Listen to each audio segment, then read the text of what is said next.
on silti mukana joukkueessa. Siinä on erittäin vahva joukkue myöskin ruotsalaisista. Näin ennakkonaintoina. Entä Mikko, norjalaiset? Tiedetään, että Nydalenilta puuttuu Hausken Nordbeck ainakin. Miten muut norjalaisjoukkueet? Itse nostaisin selkeästi esiin MTN Louis, jolla on 2 MM-sprinttiin valittua norjalaisurheilijaa mukana joukkueessa kuitenkin. Ja ankkurina Panu Tuomisto, joka on kevään kilpailussa osoittanut erittäin kovaa kuntoa, niin itse uskon, että MTN Louis tulee norjalaisjoukkueesta olemaan tänään korkeammalla. Juuri näin. Puhutaan suomalaisista lisää hetken kuluttua. Otetaan tähän väliin mainokset.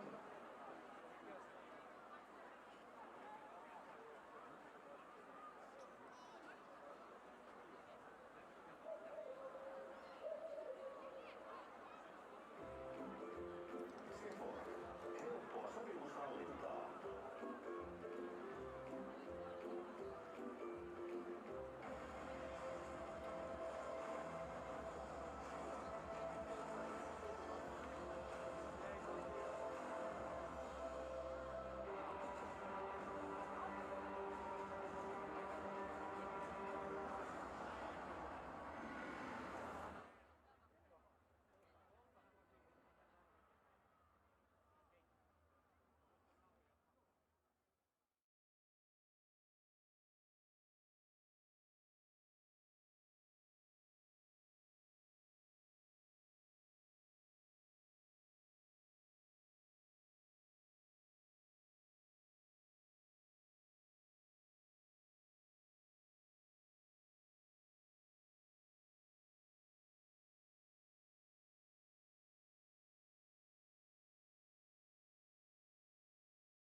Is closed.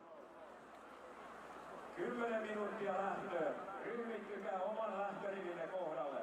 Tarkistakaa lähtörivinne sijainti kartanjakajien keltaisista numeroliiveistä. Siihen minuutin start. Ställ upp er i närheten av er startled. Kontrollera placeringen av er startled fram ut till era gula nummervästar. 10 minutes to the start. Gather near your own starting row. Check the location of your starting row not from the yellow number vests of the start officers.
Minuuttia lähtöön. Siirtykää omalle lähtöpaikallenne lähtörivin päästä. 8 minuter till start. Förflytta er till er egen startplats från änden av startledet. 8 minutes to the start. Move to your own start position from the end of the starting row.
Welcome to follow.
Neljä minuuttia lähtöön. Karttojen jakaminen aloitetaan minuutin kuluttua. 4 minuter till start. Utdelningen av kartorna börjar om 1 minut. 4 minutes to the start. The maps will be handed out in 1 minute.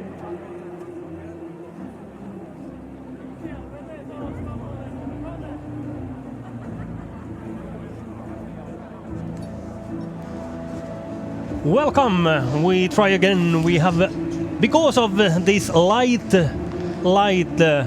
rain, a little bit electricity problems at the moment, but hopefully that will be solved. Jukola and Venlojen Viesti is ready to start here at the Mynämäki. It's so nice to gather this big group here. Last year we were at Rovaniemi. It was a little bit different because it wasn't this real time. Here beside me, Anton Salmenkylä from Helsingin Suunnistajat commentating with me these first 2 legs. Anton, are you excited? Oh, I'm definitely am. As you said, the first big Jukola again after Corona. So yes, there was Jukola last year, but now we're back at it. And a third voice who we have here with us is Mika Hernelahti. And here first, Mika's feelings from the start area. Hello everybody. Very nice feelings here, waiting for the Venla Relay to start. Maybe 20 minutes to go or something like that. All the starters are running down to the starting area, and a fine forest waiting for them with very nice orienteering, and the weather is not that bad. We were expecting worse with the weather forecast here, but now it looks pretty good. I think this is a nice orienteering day coming ahead. I'm very excited.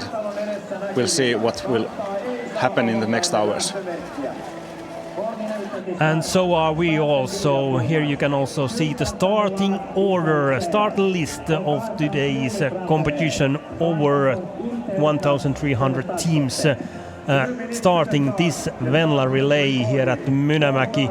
And the favorites, of course, the same names as in Tiiumiila 1 month ago, a little bit over. After IFK Göteborg, Järla Orientering were the top 3 last year in Rovaniemi. But maybe from that 3, all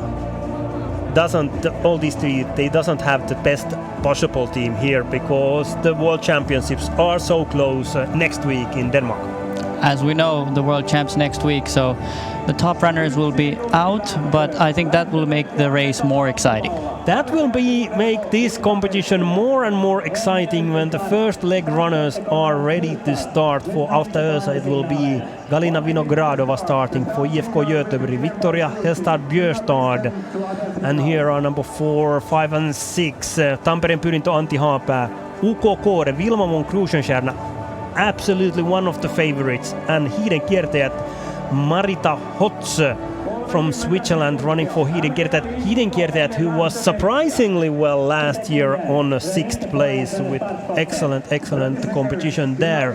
Now the women are ready, and as you can see, it's a big group. So we can see also one man in that group. That is cameraman running camera there, starting and waiting this big group to start. Over 1,300 teams. And there we go. There we go. What a feeling, what a view here when the Venla Relay 2022 has started. This is massive. It's so nice to see. Finally feel the Jukola feel. And wait for today evening at 11 o'clock in the evening. When the lamps are on and headlamps are on, and then the men's turn is to rush towards the starting point. As we can see, it's pretty rushed here. It's pretty rushed. It's beautiful. A little bit uphill here in the beginning towards the starting place, but then it's immediately orienteering. And quite a rocky start to the start triangle. So they'll have to be careful there.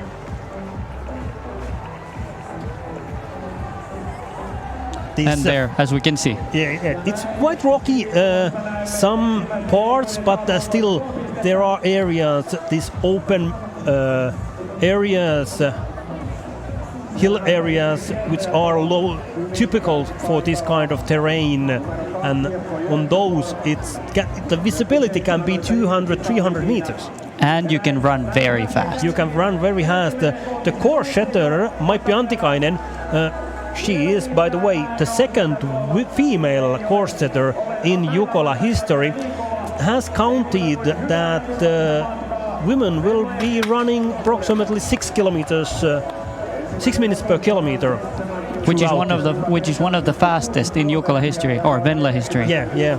As you probably know, the fastest one has been Yami with that pace, and here the last starting women, they don't have hurry here. They can a little bit discuss that which control do you have as the first one, and there is a little bit slippery here when it has been raining today throughout the day. Yesterday it was very sunny summer day here at Mynämäki, but today it's been more rainy, but it has been promising that it will be better and better throughout the day, and during the Jukola relay it should be clear sky.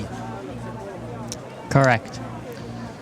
This women's first leg, 3.7 to 3.6 kilometers, and it's been counted that the women will use approximately 45 minutes. And we have 5 intermediate controls. The first one will be at 1.8 kilometers. Anton, when we look at the start list, at the same time when these over 1,000 teams are heading towards control, which Finnish teams are you taking up on a scoreboard and list to be the favorites? Helsingin Suunnisteet, your home club here. Well, my home club definitely, as I said earlier, not the top runners in the other teams, so our team has a chance, but I would also lift up Tampereen Pyrintä. They've always been good, and they have a strong team again. As well as Rastikarhut. They have proven in the Finnish Relay League that they can do great things as a team. Rastikarhut have been very strong throughout the season. Tiumila didn't work out as good as they wanted. Kaleva Rasti from the Finnish teams must be counted on. Marika Teini running for the last leg there. They are missing Grace Malloy for the British from the Brit, who is heading towards the World Champions. As many teams, we can all say that Stura Tuna, Tuve Alexandersson and Maria Olausen are not running for Stura Tuna. That makes them a little bit weaker, but it makes it interesting. Miika Mättö, Anni Haanpää here earlier just before the start. So let's go and hear what Anni has to say before the start.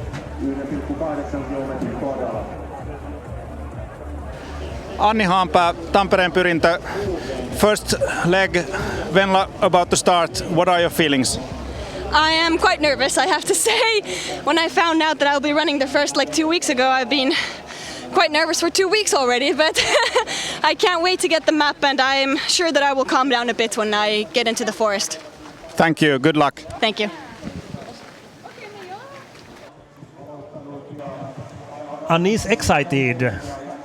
She has been running quite many first legs throughout that, but it's always when you stand there, one of those 1,000 runners. It's quite exciting moment. You know what's going to happen, how the start goes, but it always lifts up butterflies in your stomach and you know it's going to be exciting. But when the BAM goes, then it's back to the routines.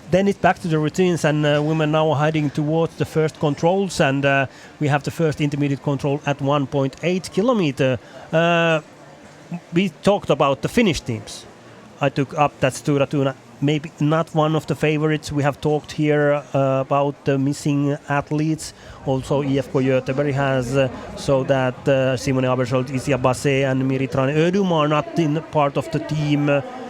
Galina Vinok, Natalia Kemberle from the winner team last year from Alta is not running. So Swedish, Norwegian and the other countries' teams, what should we pick up? I think from the Swiss teams we have to pick up All Norska. They had a very bad race in Tiumila, but I think they could be strong today because they still have national team runners from Switzerland. That's true. And then Wilma von Krusenstern running first leg for Ukokore. Let's go and hear about Wilma's thoughts, because Kore is absolutely one of my favorites for today's race. Okay, Wilma von Krusenstern, Ukokore, are you excited? Yeah, very excited. This will be really fun. Have your preparations been good? Yeah, I hope so. Absolutely. Okay, good luck. Thank you so much. So excited also, Wilma. Of course, we have talked these 4 teams now, and when we look the starting list a little bit much more behind, we have Västervik's UK. I must say Västervik was surprising me in Tiumila on the 13th place, and now Karlsson, Nørgaard Kraft, Karlsson and Eliasson Löf, they were all part of the team in Tvåmila, so they might be one of those top 10 teams, and of course the teams which have been in the top many years, Halden and Anhui. But then the Danish, Van Aarhus missing the national team runners also. So, as we said, tight, very maybe surprisingly tight Venla Relay. I think we will have surprisingly new upcoming teams today, definitely because of this. And there won't be too many teams going out on a separate group, but teams here and there during the day, so we'll see. And as you noticed, well, it wasn't lightning, it was just lamps going out and off. We have to say, water and electricity, they are not the pair to put together. Yeah, it doesn't work. It doesn't work. But at least our voice will be heard. Oh, at least that will be heard. And we are now soon waiting women to arrive to the first intermediate control. Now it's time there at the home sofas or wherever you are following this relay to maybe put your money on the table and bet on who will be first at 1.8 kilometers. Who's your bet? That's bad. I was thinking about von Krusenstern, and I must say that I'm counting quite a lot on Ukokore's team, Krusenstern, Rush, and then the Risby sisters. I'm actually gonna put you up differently. Stora Tuna, Tilda Östberg from the Swedish national team. She's a very fast runner, so I wouldn't be surprised to see her first. And me either. And here we are at 1.8 kilometers. And now it's 10. You are waiting for black and yellow, and then I'm waiting a little bit more colors, white and blue, as we saw Wilma there. From the Finnish team, Paimio Rasti, Iina Westerlund running also the first leg for Paimio. Paimio whose the main goal has been this relay, and Ina ran very well last weekend in Helsinki, a local competition here, was number 1 in the middle distance race there and has been in a good shape. And now we see the first ones coming in. Who is it? Cecilie Glüssner from Panorhus. For Panorhus. Yeah. And we just were talking about... Oh, interesting. Interesting. And then there is Sari Antonen, SK Pohjan tähti. Chago Borgalagra, Eksjö SUK, Tampereen Pyrintö, Anni Haanpää is right there behind. Igdisa, Falköpings AIK, Alva Björk, Kungnäs UK, Sabina Aumo, Sundsvalls UK, Kangasala SK second team, Kangasala SK first team. Good start for Kangasala, Västerviks, Ounasvaara, Iko Haakkasporkan both teams, Lahden suunnistajat, UE Norska, NTY second and the first team, and as you can see, many teams, but there is a little difference, and now 40 seconds, there is Angelime Ankkuri and Emily Kemp passing the control. Rafti Karhut on the 29th place. There was Signe Sirma from Vehkalahden Veikot. Yes, Vehkalahti on the 42nd place. Rajamäen, Tampereen Pyrintö 6th team there. Emmi Hakomäki start right there. The biggest number so far. Opsal orientering, number 389. Ingeborg Roll-Musland has been very strong. And now we're going to have here a big group of many teams as here passing, and now 1.5 minutes, and then we have 100 teams quite close in that time. In the lead we had UK Panorhus and Cecilie Friberg Glüssner, and must take up here on a 6th place Falköpings AIK UK Alva Björk, and that is an interesting team with the Falköpings, because in that team you Swedes know that they will have 4 very young talented runners, Alva Björk, Elsa Sunesson, Eleonora Alinder or Alva Sunesson. But here is one question which the organizers have already been discussing yesterday, that when the girls, they are not representing the same club, and here running for now Falköping, so they can compete, but they are not fighting for medal places. And now it's going to be interesting. Can these youngsters hang on there in the lead throughout this relay? Well, as you said, there is Swedish junior national team runners, so they are very good. I wouldn't be surprised to see them. Me neither. And here you can see many teams. Now 200 teams and a little bit over 2 minutes since Cecilie Friberg Glüssner passed this first intermediate control at 1.8 kilometers. It seems that they are passing very peacefully. Nobody's hitting elbows against each other. So that's good to see. That's good to see.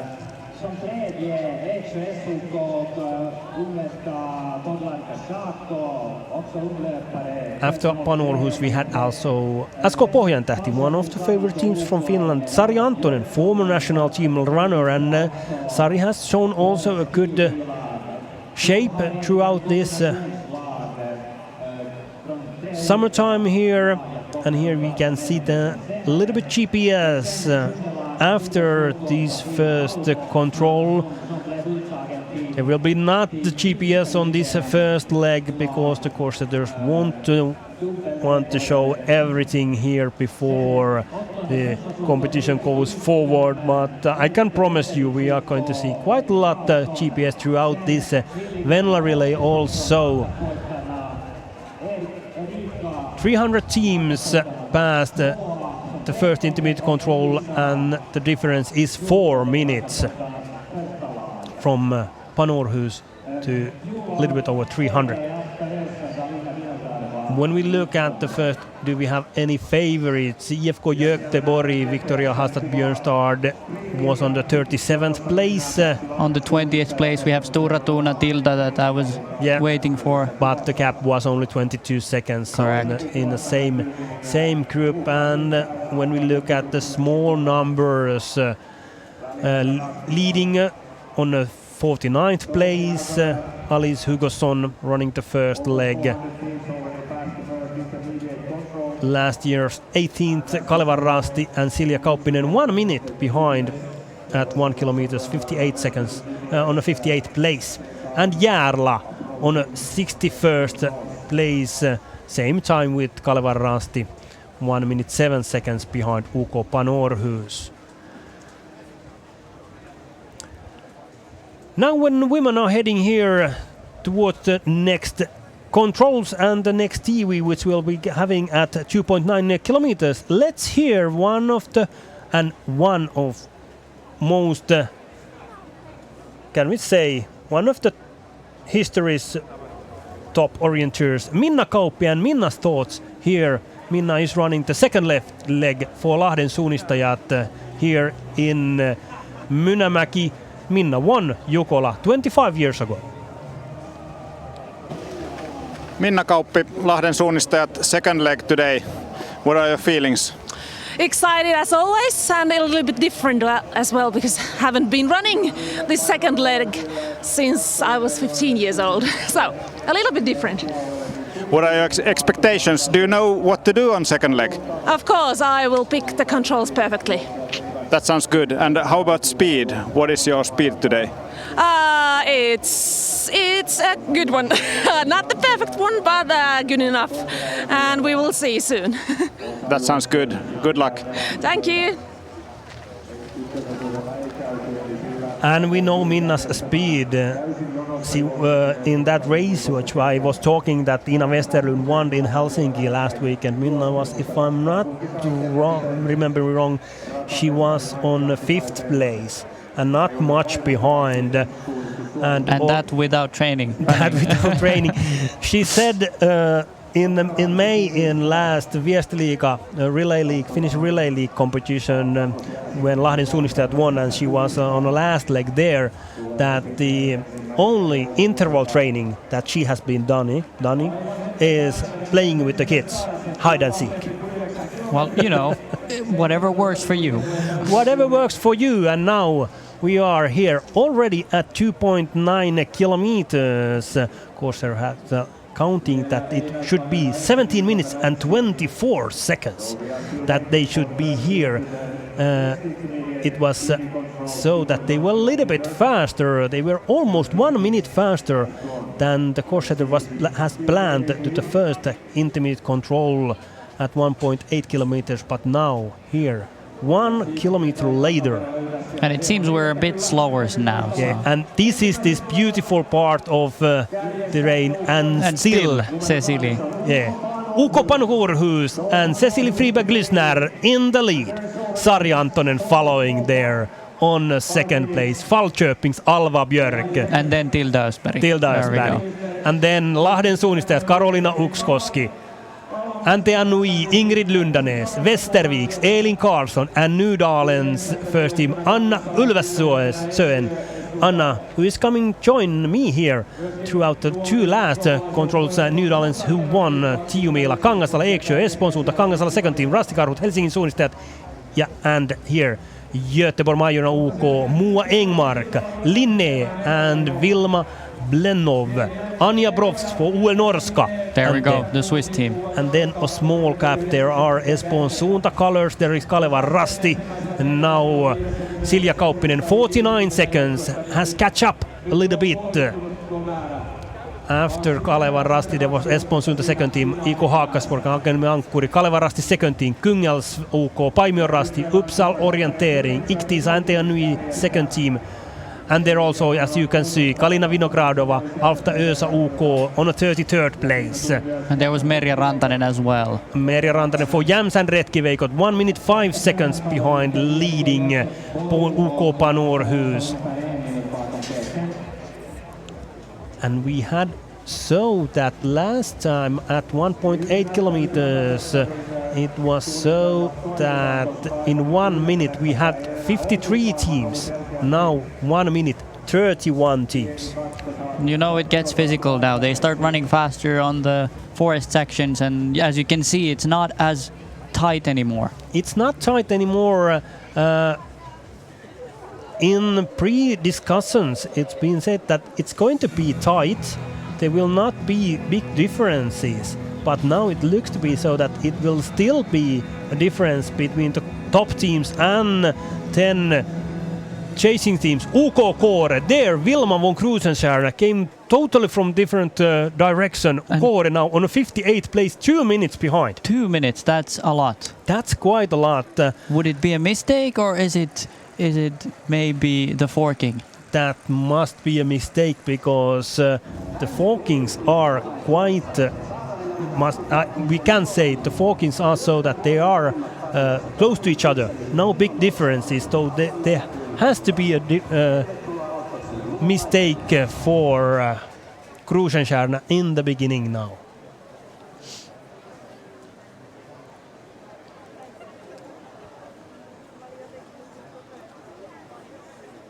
Soon 100 teams there, and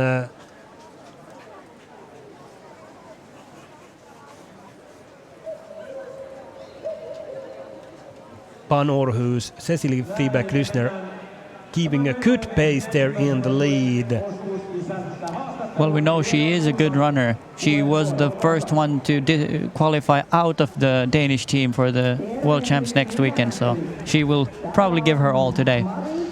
And here, as we can see, we hump on and follow Cecilie Friberg-Krüsner now in the terrain, and at the same time we can a little bit feel what kind of terrain there is for women. These parts where the vegetability is, there is more, and now more these open areas. This is a little bit that typical area now. Yes, I was going to say that if this was fast, very different. But still, that green area which Cecilie ran through, it didn't. No, it didn't bother. Affect on her pace at all. But this, as you can see, it's enjoyable. Although it might be a little bit slippery at the moment when it has been raining throughout the day. And we have to remember she's running first, so there are no paths or tracks or anything. She has to do her own way. Maybe for place 1,000 and so it would be different. But as you can see, the visibility is remarkably good.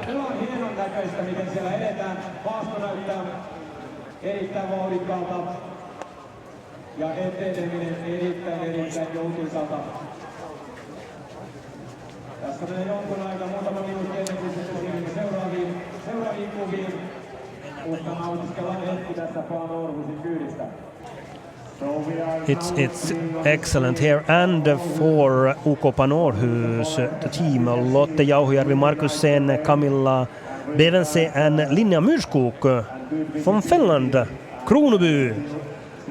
Correct. Start running for the last leg, and here are the chasers. There is a bit of a gap. I think she's... And there was Alva Björk, Falköpings AIK, UK. If she doesn't make a mistake in the lead, I will think she will take a bit of a gap for the next controls. But as you can see here on this path, women are pushing very strongly. They're keeping a good pace there. So there is no areas that you can we say, chill out? No, definitely not. So it's a full pace from the beginning throughout the race, and now when we have Cecilie leading the group through soon here at the next TV control at 4 kilometers, and this is so that the course-setter has counted that it should be 24 minutes that they are here, and they were in the timetable at the second TV control. So now, is it still so that UK Panorhus colors are in the lead? the gap wasn't much. A few seconds. A but few there we seconds. see the first ones, I think. I was already thinking that where, or do I have to take the optical? But no, I think that was, maybe it was an animal. Yes. They should come there we go. There. And there is a group. There is a group. And Tilda Östberg, I think. Yes. Yes, Stura Tuna, number 11. Tilda Östberg has taken the lead. At the moment, Antea Nui, Ingrid Lundanes, and Sari Antonen, SK Pohjantähti. Venman Nurmi Haate running for Pohjantähti. And then we had the Nydalens, Anna Ulvesjö and Alva Björk for Falköping, Cecilie Friberg-Utlösner, Karolina Ukskoski, 7 teams. And then a small cap before Eksjö and Thiago Boglarga. Rasti Karhut, Suvi Heittola. Top Finnish teams. Linnea Haakaspoikkara, Kangasaläikko second team, Fanni Kukolahti youngster is there in a good place together with Paimio Rasti and Nina Westerlund, 30 seconds and 13 teams. That is Sabina Aumo. Kungälvs UK, Sabina, who is part of the Finnish national team in Junior World Championships. The family moved back to Finland, but Sabina is continuing studying there in Sweden. And after Sabina we had Espoon Suunta, IFK Göteborg, Iktiisa, Tumba Malarhöiden UK, Helsingin Suunista, and now Lynx. And there comes Tampereen Pyrintö, Anni Haanpää together with Halden, Mael Bevir, and they are 1 minute 5 seconds behind the leading Stura Tuna. And then we have Merja Rantanen from Jämsen Rasti Veikot still going strong with the group. And there is Halden's second team, last of this group, and then a small cab, Ana Isabel Toledo, the Spanian running there, Sevedalen, Katarina Dzema, Fiona Fan for Södertervi Nykvarn Orientering, and Angelin Ankkuri Emily Kemp together with Uko Tiisaren, Lilian Forsgren, and UL Norska Anja Provts before Nyköpings UK Alice Ek. And then a small gap again. It seems that it's getting longer. Yeah, it's getting longer all the time. And there are still small gaps between these groups, but still many teams. And here comes now Wilma Kron-Krusenstjerna, now 2:01. So the difference is exactly the same as it was 1 kilometer earlier. And as we can see, only 19 teams inside a minute. Yeah. Helsingin Suunista being the last one there. So it's getting longer. And I think it's going to be even bigger at the finish. And there comes number 1 after Ösa, Galina Vinogradova, now 2:23. And here, this area which women are now after the TV control. And we can say it's very open. It's very open, and this is actually funny to see because this leg that is on the map we can see right now is what I have drawn in my in one of my courses yesterday when I was thinking where the courses will go. So I already know where they're gonna go for the route choice. It's straight ahead. Straight ahead, exactly. There is not much to choose here. Of course, then when the big group comes with the teams number 700 forward, then they might be looking a little bit by the path, but there will be already at that moment a path going from control to control here on this area. And because of the visibility in these open hillside areas is very good, that means that the pace is good, and from behind you can run on the in front of going back. Exactly, correct. And here, as we can see, clear close to the control, the 3 big rocks are probably clear from a very long distance, so the control is easy to find. And no forking here. So. No forking here, as you can probably notice also, and this part of the race women has now used.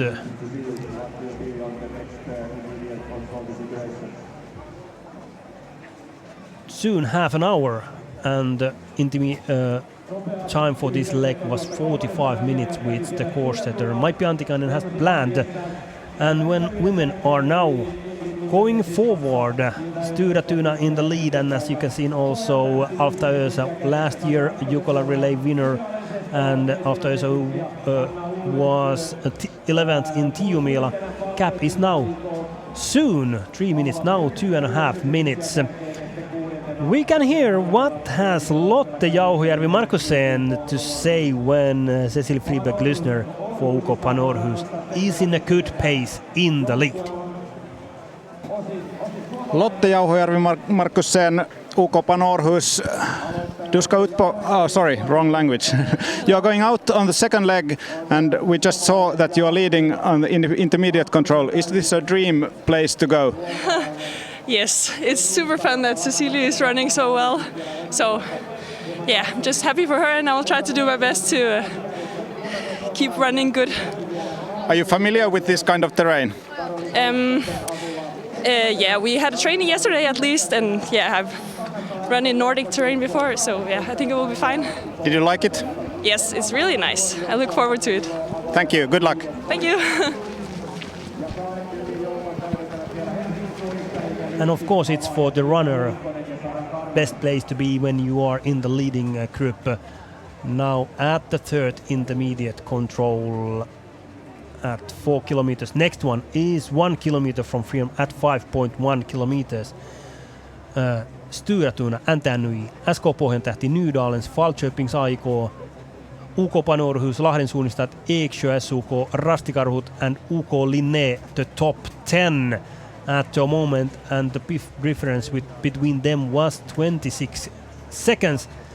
But there was a little bit so that those top 7 teams were a little bit ahead, but we'll see. Eksjö, Rastikarhut, Linné, can they catch up? Haakaspoikara, Kangasläsko, Paimio, Rasti, Kung Elves, Espoon suunta, IFK Göteborg and Iktiisa and Tumpa Malahör still under 1 minute, and Niina Hulkkonen on 19th place was 1 minute behind at 4 kilometers, and now we are in the situation that we are approaching the 4th intermediate control at 5.1 kilometers, and there they are already. And I think it's this group arriving, 7-8 people, that they will fight for the victory of the first leg. Here it's still 2 kilometers to go. NTNY's Ingrid Lundanes currently in the lead with Tilda Östberg, Alva Björk for Falköpings, Nydalens, Anna Ulvesön, Lahden suunnistajat SK Pohjantähti, and then Panorhus, Cecilie Friberg-Lysner wants to hang on there. She was strong in the beginning, and now 7 teams, and then there is a gap. 7 teams. Who do you think will take the last control to the finish? You are of course saying Tilda, but from this group, should I bet on Nydalen and Anna Ulvesön, who is coming here beside me on the 3rd and 4th leg. And now the second group, Eksjö, Paimio, UK Linné, Haakaspoikara, Rastikarhut, Kangasläsko second team, Iktiisa, Espoon suunta, Kungels UK, Tumpa Malahöinen, Tampereen Pyrintö first team, and Halden SK 20th place is Helsingin suunnistajat, and the gap is 50 seconds. So it's smaller. It's getting 10 seconds smaller, yeah. Yeah, I think the lead group might have made a small mistake there. And of course the forkings in the... you don't have to be Einstein to think that, okay, we had no forkings 1 kilometer ago, and then now last 2 kilometers there must be some forkings left. So we'll see what kind of effect does that have now in the leading group of 7 teams. And then there was a 14 seconds gap from UK Panorhus to the second group, which was then quite tight. Few seconds between the teams, and now we have there Kåre from Krusenstjerna on the 33rd place. Only 1:38 behind. Yes, so it's getting closer. It's getting closer. Norska is there. And Emily Kemp as well, only 1:46 behind. Yeah. But then, how far is Alta Ösa? We will have to wait and see. We'll have to wait. See, there we had Tullinge, Anna Stålberg, Tampereen Pyrintö 6th team, and then we second team, and Umeå, and then we have after Umeå, Alta Ösa 2:08. So it's also getting smaller. Yeah, I think the lead group has been a bit slower now because everybody else is catching up. And of course, on that part we didn't have forkings. As I said, you can run on. You can see, okay, there are a little bit more pace, and you catch up. Exactly. The first one have to do the work and get on. Yeah. But when now, these last 2 kilometers ahead, who has so that there is still oxygen between the ears in the brains, that you are not just pushing. Here we have now Vehkalainen Veikot, UK Orion, UL Norska second team Malung, UK Trian, Järla on a 56th place, Filipe Rodriguez, Portuguese runner running for Järla. A big number there for Malung's Skogsmorderna second team, number 1208. She has been very strong, Jenny Börrestu Eriksson.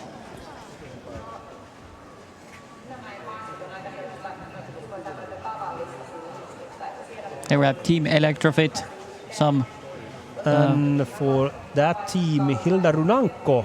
There are many skiers and former ski orienteers also in that team. Exactly.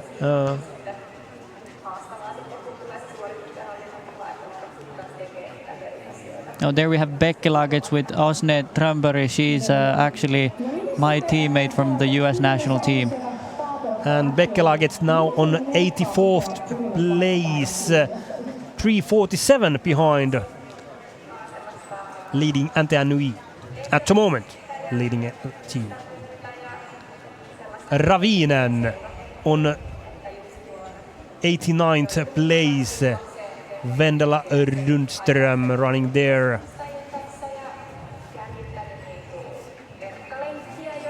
And then we are waiting for leading teams here.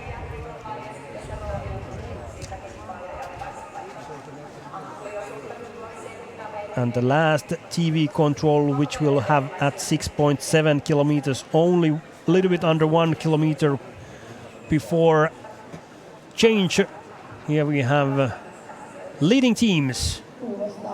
We have Cecily, then number 17 is Iktisa, Hanna Wisniewska. She has come now strongly from behind. She was 35 seconds behind leading team Ante Annui. And I think it's Sari Antonen in the lead. Yeah, that might be. It looks like her. But is this the leading group? There might be some other groups. But it looks to be, is it so that Forkings has done their job? It does look like it. There's only 3 of them. Yeah. And this means that Iktisa and Hanna Wisniewska has used this. She has come from behind and taking her own control smoothly. And now currently on the second place, Sari Antonen in the lead, keeping a good pace. And here you can see also, it's in a partly, it's quite rocky. Rocky, and you should be very accurate when you put your feet. It seems that it's actually a little hard to find your footsteps there. So I think. So if we were talking about those open hill parts, and then it's like this. This is much more slower, but women, they are keeping a good pace here. But here we can see that the course setter really wanted to put the controls in the very tricky parts. Yeah. Because otherwise it won't be full speed running. And here women are now in these tricky last parts. There is the control. Sari Antonen smoothly the control, followed by Wisniewska and also Klysner. Eero-Matti Vainio running there. Eero-Matti, who is one of the MS Parma top runners also. And actually one of the organizers of Lapland O Week. That's true.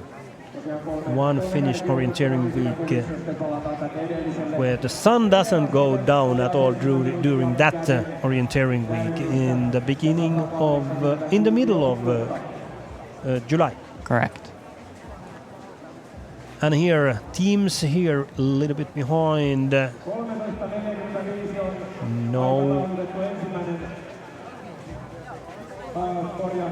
Now soon we take the fourth intermediate here. Soon 200 teams past this place where we had Antti Annui and Ingrid Lundanes in the lead. But as we saw, it was already Sari Antonen and SK Pohjantähti in the lead.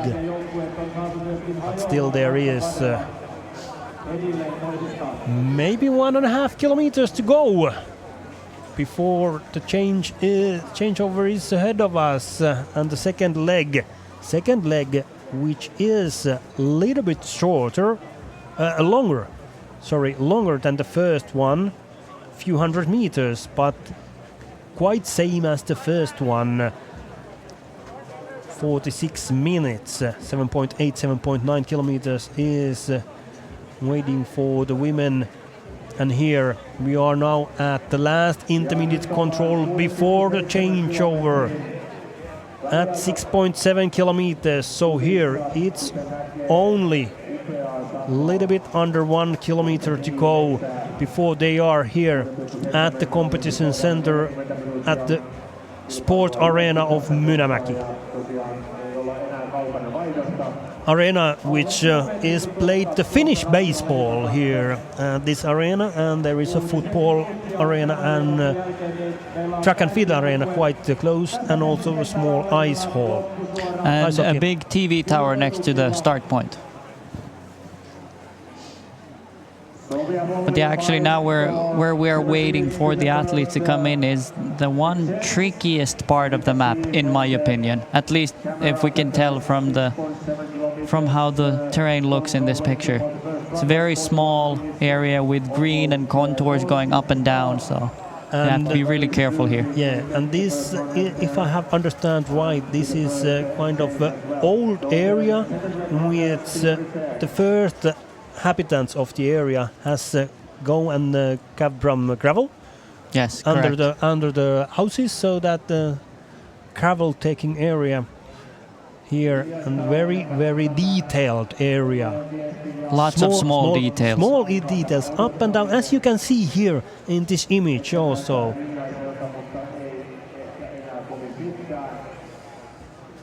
They should be. They are a little bit behind of the timetable that Commentator has counted. At the moment, they were 1 minute behind before at 5 kilometers, and now at 6.7. We have now used the same pace, and here we have now. It's still Antti Annui. There comes Ingrid Lundanes, and she's all alone. She has a huge gap. We can see nobody in the picture. All alone. Well, I think we know who's coming in first. Because the last part from here, it's so, must say, simple. Well, I would say you can still make a mistake, but let's hope she comes in first. Let's hope. But no, soon, half a minute, and now the next group is coming there. Who is that? That is Falköpings Aiko, young Alva Björk there on the second place. Paimio Rasti, Ina Westerlund, Uko Linne, Vilma Blendov, Malbia Vir, Halden, Iko Haakaspoikala, Liika Åkesson. It has totally turned around this. The Forkings did a huge thing here. Yeah. These are teams that were 20 plus. That's true. On earlier. We can see Halden was 19th in the previous checkpoint. And also situation that we are now waiting for Pohjantähti. There she is, but behind Tampereen Pyrintö, Anni Haanpää there first. And Haanpää a little bit over 1 minute together with Pohjantähti, followed by Pano Århus, Iktiisa, Koore, Lahden Suunnistajat. These teams were in the leading group, and now they are 1 minute behind. Except for Koore. Koore was over 2 minutes behind, and now they're only 1:15. So they have made mistakes. Have made mistake there. And there we have my club Helsingin Suunnistajat, Niina Hulkkonen coming in. Last one of this group, and then a short gap again. So differences, changes in the leading group, but that this makes this interesting. Eksjö, Chagoborg Larga and Sabina Aumo for Gungelfs, IFK Göteborg, Espoon Suunta on a 20th place, followed by Nyköpings and NTNU's second team, and Södertälje Orienterings Fiona Boom together with Emily Camp from Angelniemen Ankkuri. 24 teams and 2 minutes.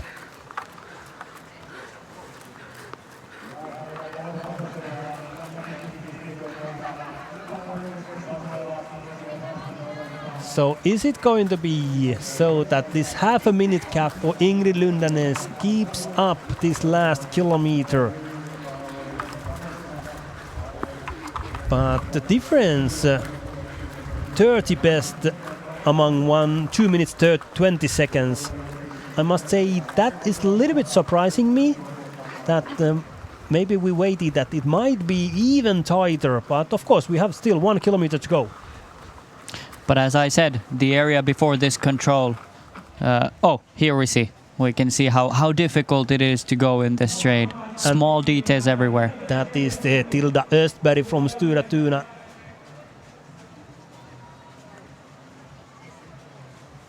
Very challenging. Very challenging. And I would actually add here, you have the small trails going in, but after a few hundred runners, you can imagine there are more trails. That's so true. You have to read the contours very carefully. And Stura Tuna is now 3 minutes 14 seconds behind leading NTNUI. That cost a lot of time. I think she would have been in the top ones coming out, but this changed everything.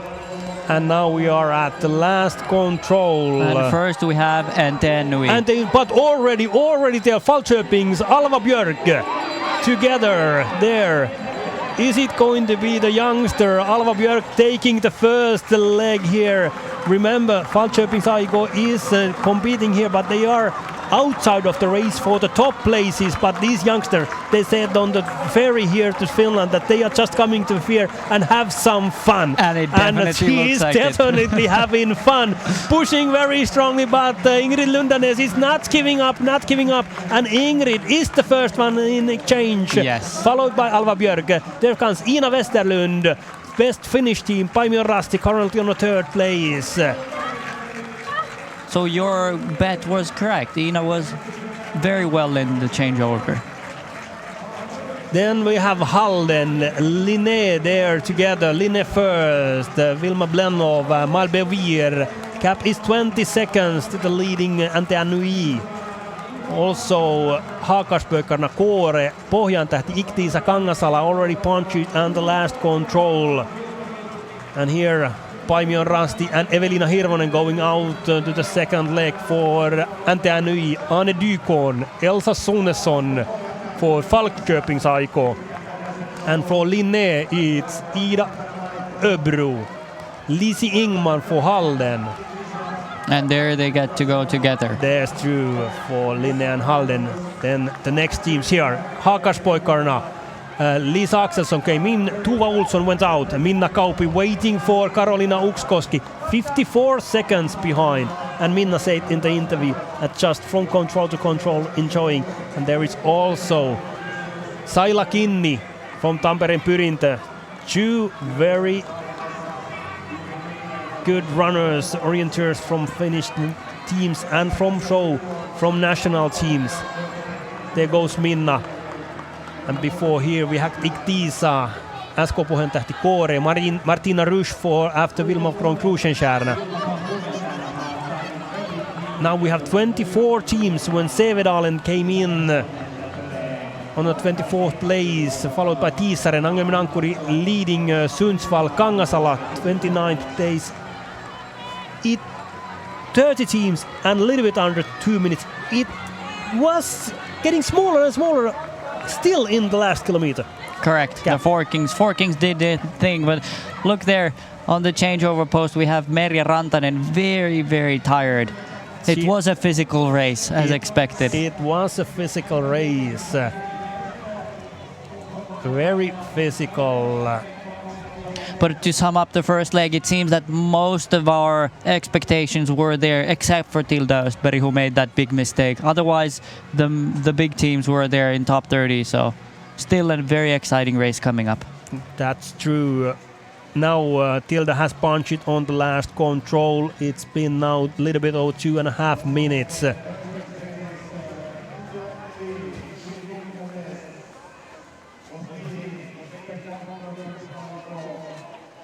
And we are now missing, we are now waiting for Stura Tuna punching there on the last. At the finish line, 3 minutes is the gap when Frida Sandberg going out to the second leg. And also I'm waiting for after Ösa. She hasn't come yet, Kalina Vinogradova, to the last control.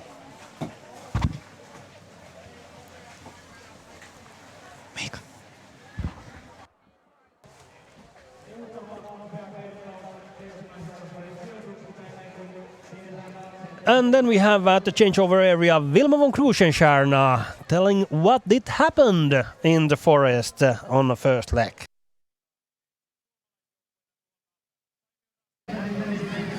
Wilma von Krusenstjerna, UK Kore, we meet again after a perfect race, or was it? Bad beginning. I take wrong forking to the first control, and from there I go in. Pick one runner at once. So very good finish. Were you stressed after the mistake in the beginning? Yeah, I was stressed. There was so much people and everywhere, and I would run faster than this. And but I take last control, and it's good finish. Yeah. Very nice. Good luck for a good race, and we'll see where it will lead you. Yeah, I hope for us. It will be good. Thank you. For sure, thank you. Yeah, thank you. Wilma von Krusenstjerna, she had fun at least, and she wasn't so unhappy after the race. And during this interview, we are now not such two, we are three here in the studio, but I must say it's a sad news that we have Miika Kirmula also here for Kalevan Rasti and Finnish national team commentating now also this Venla Relay. Welcome, Miika. Thank you. First, you followed the first leg. What are your feelings? Yeah, I think the terrain is nice and quite expected from what the model events and the trainings are. So, but I think you really need to be still careful with the forkings, and like we saw Stura Tuna making a big mistake when the terrain or the changes, and it might be more dense in the like this old sand type of terrain. So yeah. And then, of course, the main aim for you is upcoming week and World Championships, and we were hoping to see you also running the last leg for Kalevan Rasti, but the ankle, it's not in the 100% shape. Yeah, I would be much rather running than be here at the moment, but of course I have to also prioritize the coming World Championships, but I tried running in the forest and it wasn't good, but so I had to skip the Jukola this year. Now soon 100 teams have changed, and from the top teams last year, Järla came in, and then we had after Ösa there on a 45th place. Kalina Vinogradova came on 4 minutes 20 seconds behind Järla on a 72nd place, 5 minutes behind. And one unlucky team has been Hiidenkiertäjät, who was surprisingly strong last year at Rovaniemi. They are still now just approaching the last control, so they are quite a lot behind after the first leg, and Marita Hots running for them first leg. Was there, guys, any surprises on the first leg when we had Ante Annui, Falköpings, Paimio Rasti top 3? I think Falköpings was a bit of a question mark, but it's not a surprise, as you said. Yeah, because these young, talented Swedish runners, we'll see. Will that hold on until the end when we have now Elsa Sonesson, then Eleonora Alinder and Alva Sonesson still going out? as I said earlier, the second leg for women is now 7.8, 7.9 kilometers, a little bit longer than the first one. And the first intermediate control will be at 1.8 kilometers. Here we have the situation after the first leg. And then we Falköping, Paimio, and then a small gap, and the chase is on, as we say, for women on the second leg. And here we go. Replay from the beginning. Big forking here. Big forking, and Wilma Krusenstjerna said that it was a lot of people, a lot of runners here.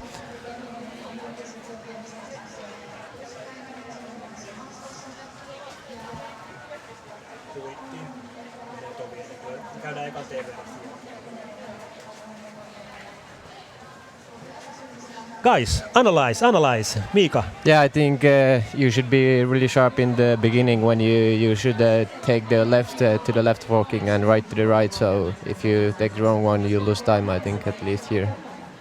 And now we are already at the first intermediate control.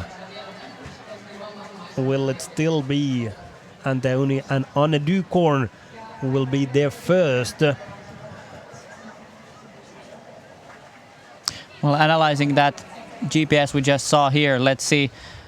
None of the top teams actually went to the B one from the very bottom, which actually, as heard, is probably the best option. So still waiting to see how that turns out, maybe on the later legs.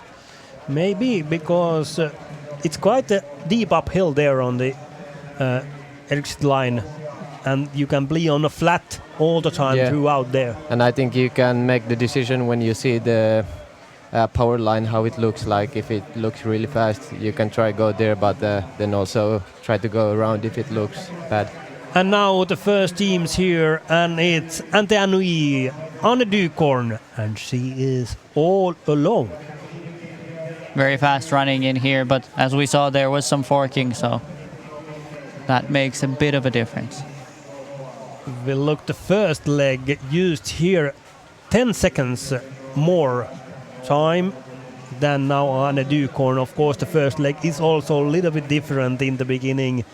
So much runners in the beginning, but quite equal. It's and we have Göteborg, I think. Is it? Yes, correct. Number so 2. They have lifted up a bit from more. 18th place now.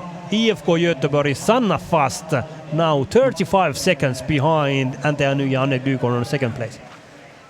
Minna Kauppi, yes, correct. What a surprise. What a surprise. 48 seconds is Minna behind. And this is what you get when you don't train. or you only train with your kids. Yeah. I'm not surprised if Minna is first one in the change. Why not? Me neither.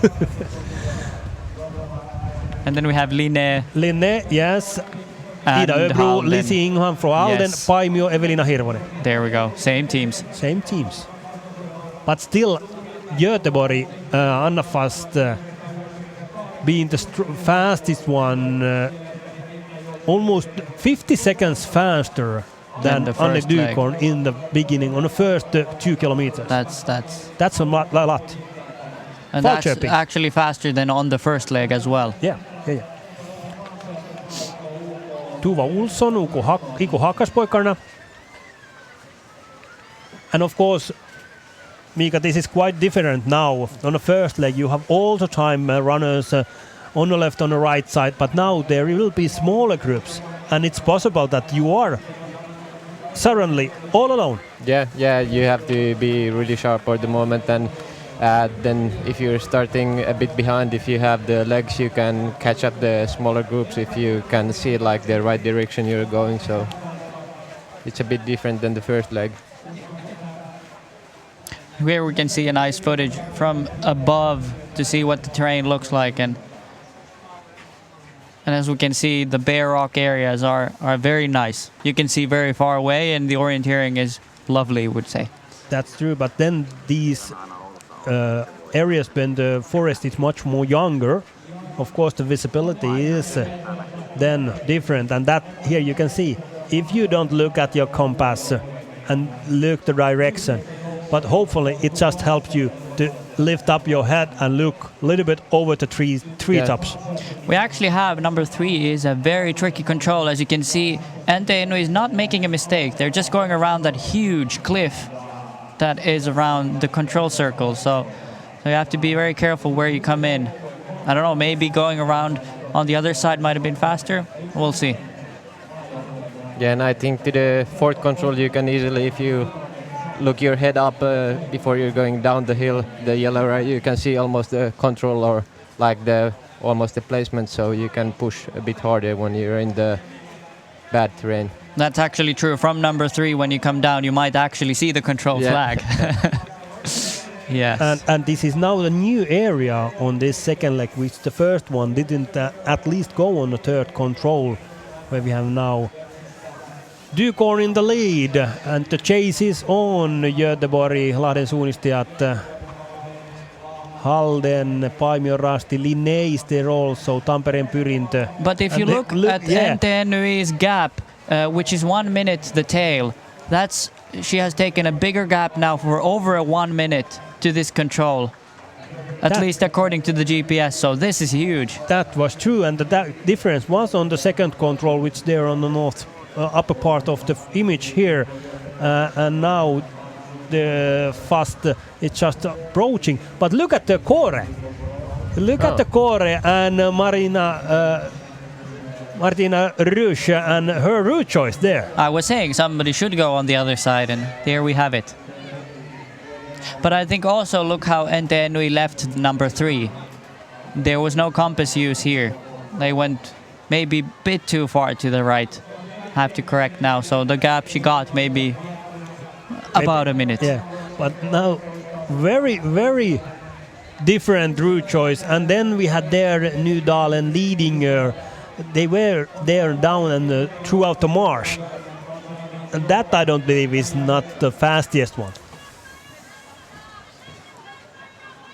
Yeah, there we go. We get to see this route choice, which is probably faster compared at least to the marsh. But then if you do this blue one where you have to stay on the top, really fast bare rock, so close options. Close options then, and then of course you can take also the between. Here, as we can see, as Mika said, from the other side, if you look up, you might see the control, and it definitely looks like it. And Hanui and Anne Dukorn all alone in the lead. Mika, if you see the control on the other side, what you do during this time when you know where you're going? I think if you really know where you're going, you can, it depends on the orator, you can focus on pushing harder or then just like looking the course more towards if there's a longer leg or like more compact area where you have to be really careful. But I think mostly you can push a bit harder when you know exactly where you're going. Yep, and I think the teams behind might actually just be able to see her back. Yeah. Or in the or not. Or not. Yeah. Or it's just that when you have to, but they are not missing the bridge over this. I think she has missed the bridge, so now she's crossing. Very from the bottom. Yeah. So yeah, trying to go a bit more straight to the control. And here we have IFK Göteborg. Very here different route choices. And Minna Kauppi there next, and this is then the second intermediate control of the second leg. Very nervous, but I know my teammates are very good, so I knew this was a possibility. So yeah.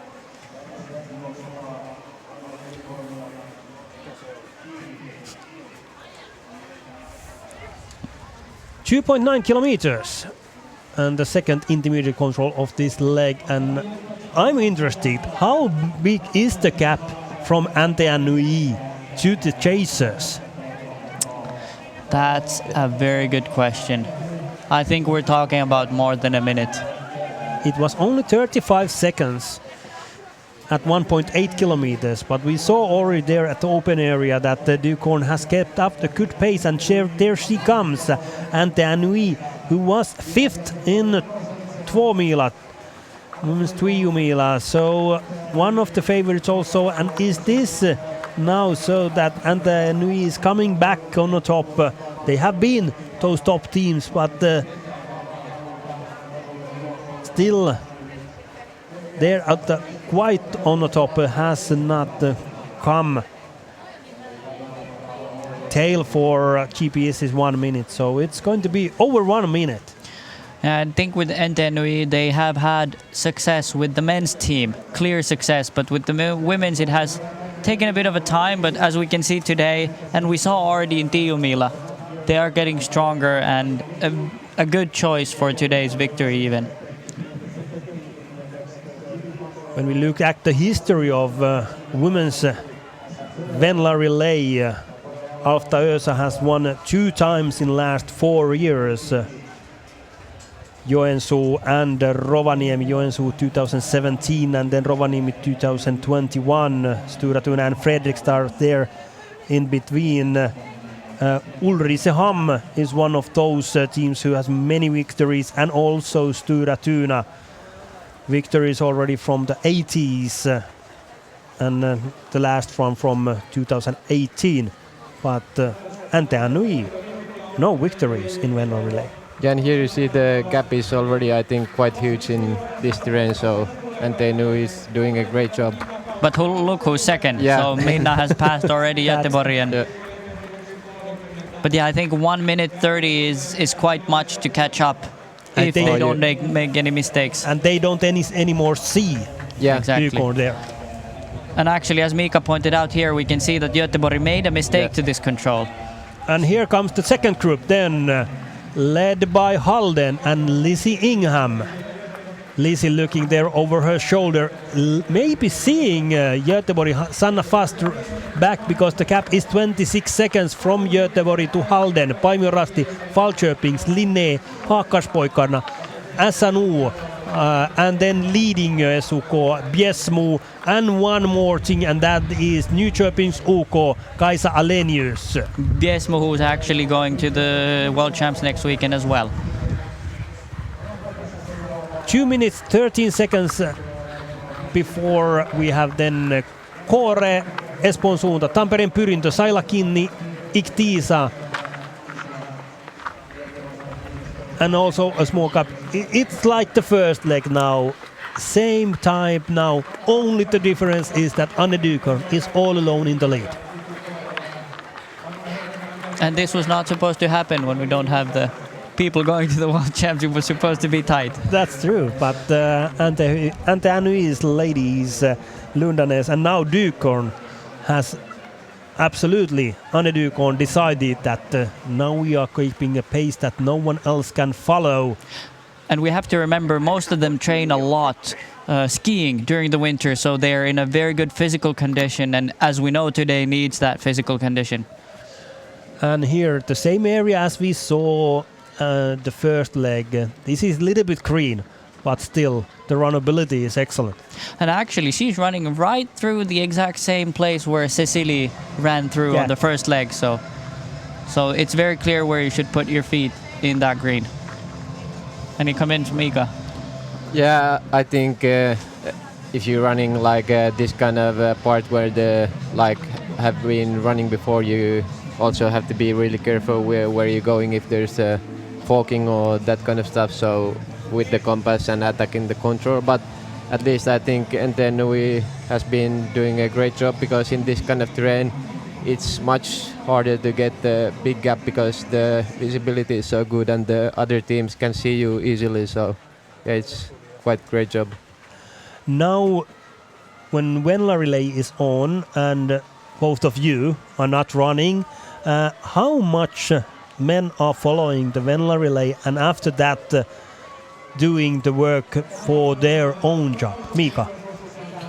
Yeah, I think at least when looking at the top teams, I'm sure that there are almost everyone putting the map of the updated map together and looking the areas the Venla relay has been running, and like making maybe a small analysis how the courses has been, and I think it's advantage for the Jukola relay for the men. How much did the Helsinki Suunistad do job before entering here, before Venla Relay? They have been the old map available for everyone. We have a great team working, running today, but also the same guys are great map makers. So we have Topi Syrjälän, for example, who made us a great map from the base of the old map, but updated all the important things, obviously the things that I'm not allowed to share now. And you are not allowed to share then what you have seen here today. Exactly, but we've seen some great maps from them, and I think, as Mika said, now the teams are taking screenshots of the Venla GPS and putting it up on the old map and seeing where the legs go and where the big trails might turn up and how they affect the Jukola relay. So it's work. It's not just enjoying and following the relay, which is quite exciting now. And Ante Anui is that 1.5 minutes ahead of the others. I know for a fact that a few teams have somebody on the computer back at home, not even here at Jukola, doing that and making the map ready. So when the Jukola relay starts, all of the runners have it on their WhatsApp. They can look up, okay, hey, this is what we have analyzed, this is where they're going. But there is also the runners, maybe you know also the type that who doesn't want to know anything. Yeah. I know one team, Merja Rantanen is one of the teams that it's been not one or two World Cup competition that when the team starts to speculate, Merja goes out on the door, I want to concentrate. Yeah, exactly. Yeah. And then we at the 4 kilometers, and that is now the third intermediate control of this second leg, and clock is ticking now. Last time it was 1 minute 26 seconds before Minna Kauppi was as a second lady on that control. How much will she be behind? And we'll see. Is it already 2 minutes? What kind of pace is the Ducorn keeping there? There is now. Yeah, I think she's running, looking really strong, so the gap might be even bigger. But we'll see. We will see. We see previous leg runners here. Yeah, there are forcing the Alpparin Enkelt, Angels from Alpparit. Many teams who are here enjoying orienteering. This is actually an important part of Jukola and Venla. These teams outside of top 200 where it's maybe a work group or, you know, friends just having fun out on a weekend in Turku and getting some orienteering in as well, and it's a big event. We're talking about a festival here. Yeah, totally on this area it will be 40,000 people throughout this weekend, and here you can see these first leg runners, and the pace is a little bit different when we have Sanna Fast, and it's 1.5 minutes. But no Minna Kauppi here. No Minna Kauppi, not yet. I think this, yes, here, so not much behind. Hauhon Sisu and Anni Hiiri, I noticed one of my ex-pupils in the school was there punching also before Minna Kauppi and Emma Biesmo.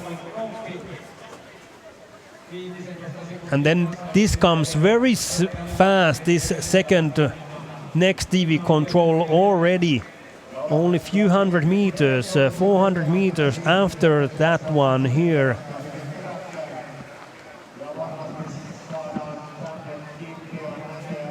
But I think we're a bit behind schedule here. So it seems that with the wet, it's slippery, so it's not as fast as predicted.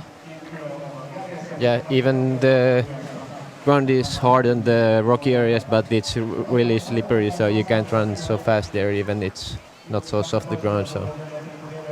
And after Kauppi and Biesmu, Amanda Klein, SNU, Halden, Inghan, Paimio Rasti Hirvonen and Linné Öbru has punched there, and then comes Nyköping and Espoon suunta. and all these teams are under 3 minutes, but over 2 minutes behind leading Ante Anui, who is here already at 4.4 kilometers now. Dykorn, we'll see. This was a very short part now, only 400 meters, so it was from control to control. And smoothly came Dykorn here. And here you see this open area. But the gap is so much that the chasers, Fast, Kauppi, Viesmu, Klein, they are not seeing green, yellow, black colors of Ante Anui more. No. And actually, if we look at the checkpoint here, we see that Tampereen Pyrintö has lost already 45 seconds to the lead from the previous. So Ante Anui is really pushing it and doing their own job. Dykorn has been strongest throughout the start and to that 4 kilometers fastest so far, and all the others has lost from Göteborg Fast only 6 seconds, but all the others almost from 40 to 1 minute slower than Dykorn in the first 4 kilometers. And here is now the chasing group. The gap is about the same. Fast, Kauppi, Viesmu, Klein. A few seconds faster there. Yeah. But here you see, both times Sanna Fast punching, and it's not quite ready from the control. Yeah, I noticed the last control, and also here the same. She stays put and then looking at where to go.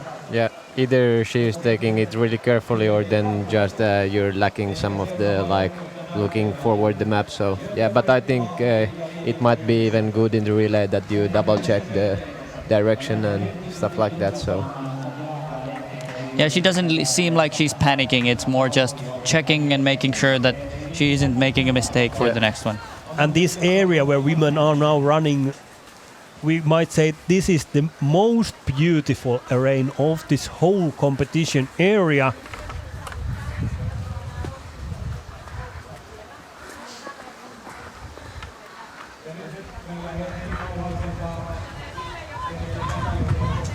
Yeah, as we can see in the picture, we see how nice it looks, but even better once you get out from the control and get to the top of the hill.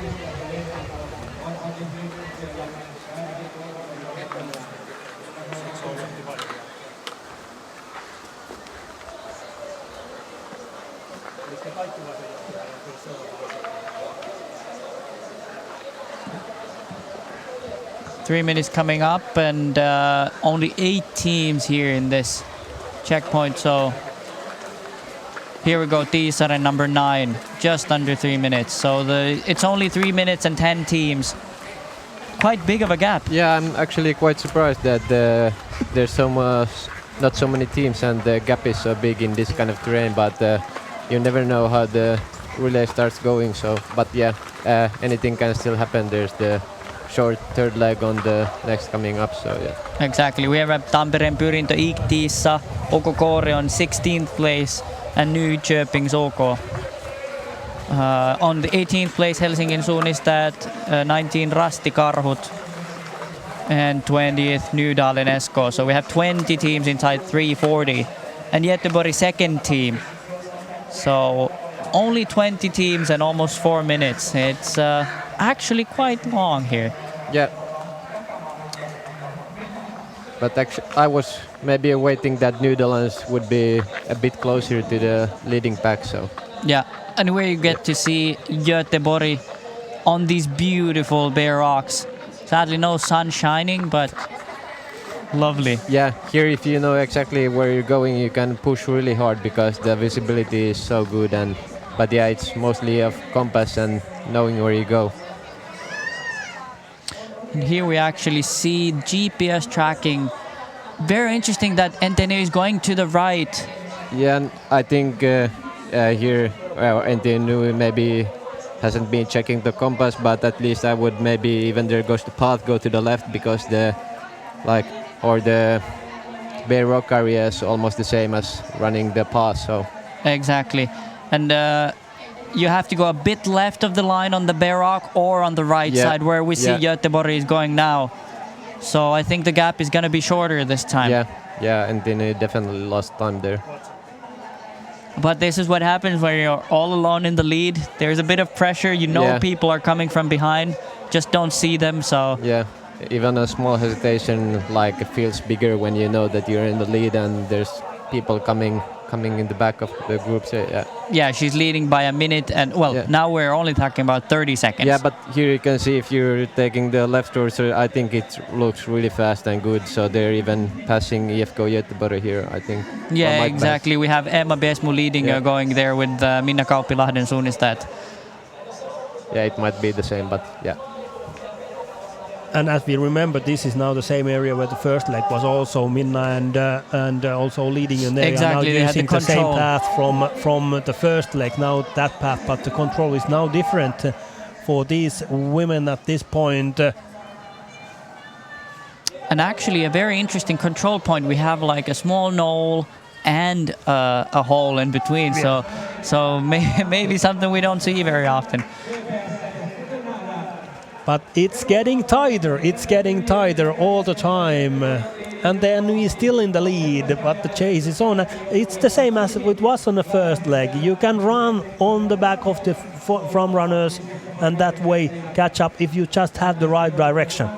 Yeah, of course it's much easier to run behind, but at least at this point Nui has been doing a great job running the lead. But yeah, I think it might be the relay get more interesting when you have a bigger leading group. Yeah, here if we look at the GPS, I think we're talking about Göteborg maybe 10 seconds behind. She might just be able to see NTNUI Anne Dukorn's back. And then the gap between the leading group, it's now 1 minute, 1.5 minutes before the chasers, and here is the situation after 4.4 kilometers. But as we saw, it's already tighter between NTNUI and then Göteborg Lahden Suunnistajat leading that group. So it's very interesting second leg still going on, and as we are now following the top teams, as we were talking, we saw on the last control there are many teams, club teams also, but just enjoying. Let's hear one interview here from the arena, and maybe some of our foreign guests can gather up as a team and come and enjoy this wonderful summer day and then the summer night and the atmosphere of Jukola. So here an interview from the start and finish area. Malin from Centrum, you are going out on second leg for Venla Relay today. What are your expectations?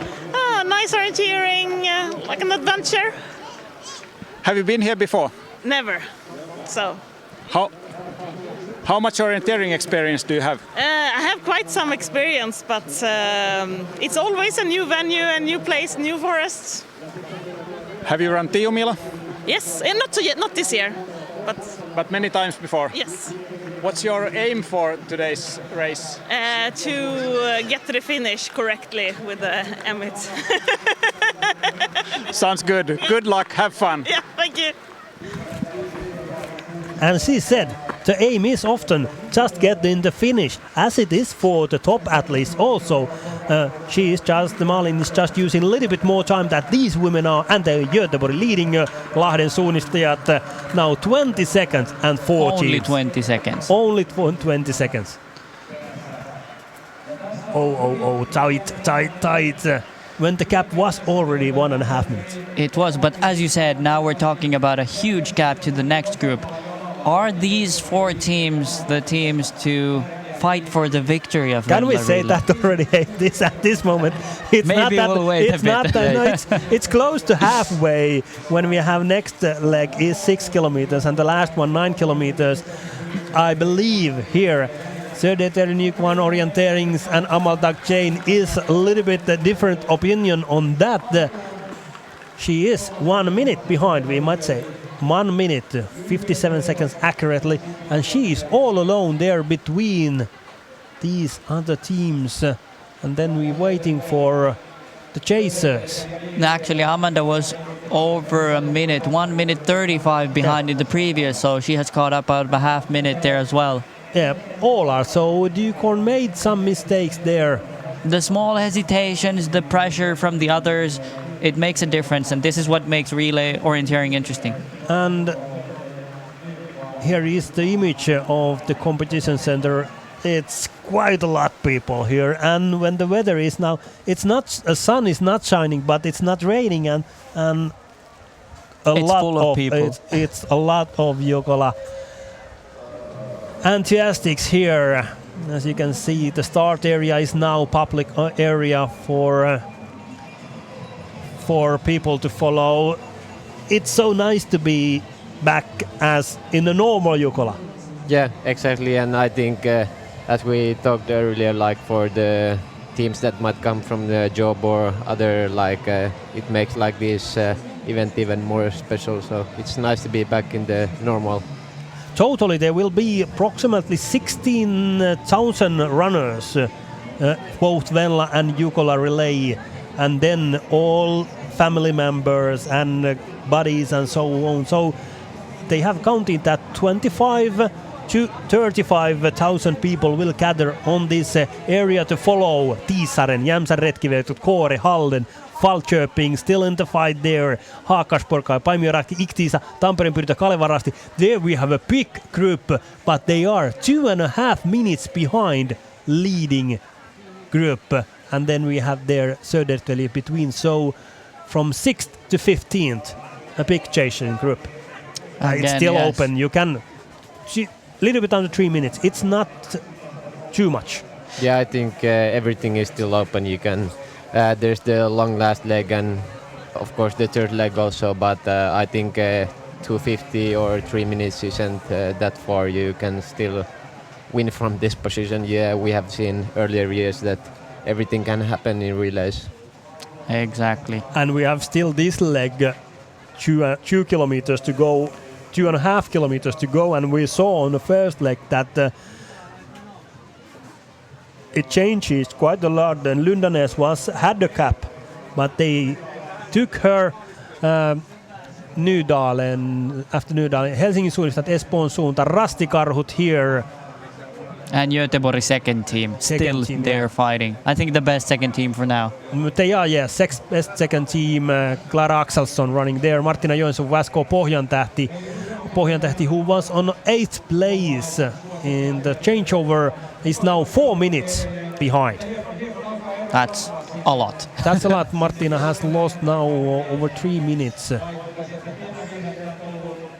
on this leg. And then we have a small number there, Westerviks, UK. And then we second team with the big number.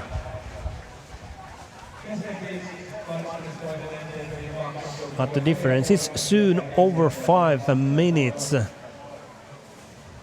And some teams which we haven't seen are those who have been in the top are Panu Århus, Lotte Järve Markussen was 5 minutes 50 seconds behind at the previous control on the 28th place, and is it here? Yes. That's Eksjö first, and Sigrid Sutter, and 5 minutes is the gap. Also, Stura Tuna hasn't punched here yet. Muura, suunta Jyväskylä, Alfta Ösa, who was on a 45th place after the first leg, and now Josefine Heikka running their second leg. At the 4 kilometers gap was over 8 minutes for Alfta Ösa, and that is a lot for last year's winner team. Yeah, exactly. That's just too much. So this was Kalevan Rasti's second team, Veera Laaksoviita, yes, and this 5 minutes, I have to say, this is going to be the line that it's too much now for these teams to catch up and fight for the podium places in today's race. Especially because, for example, Tuve Alexandersson, who we know that has taken up the 5 or 6 minute gap, is not here today. So this is the 27 teams that will fight for the victory.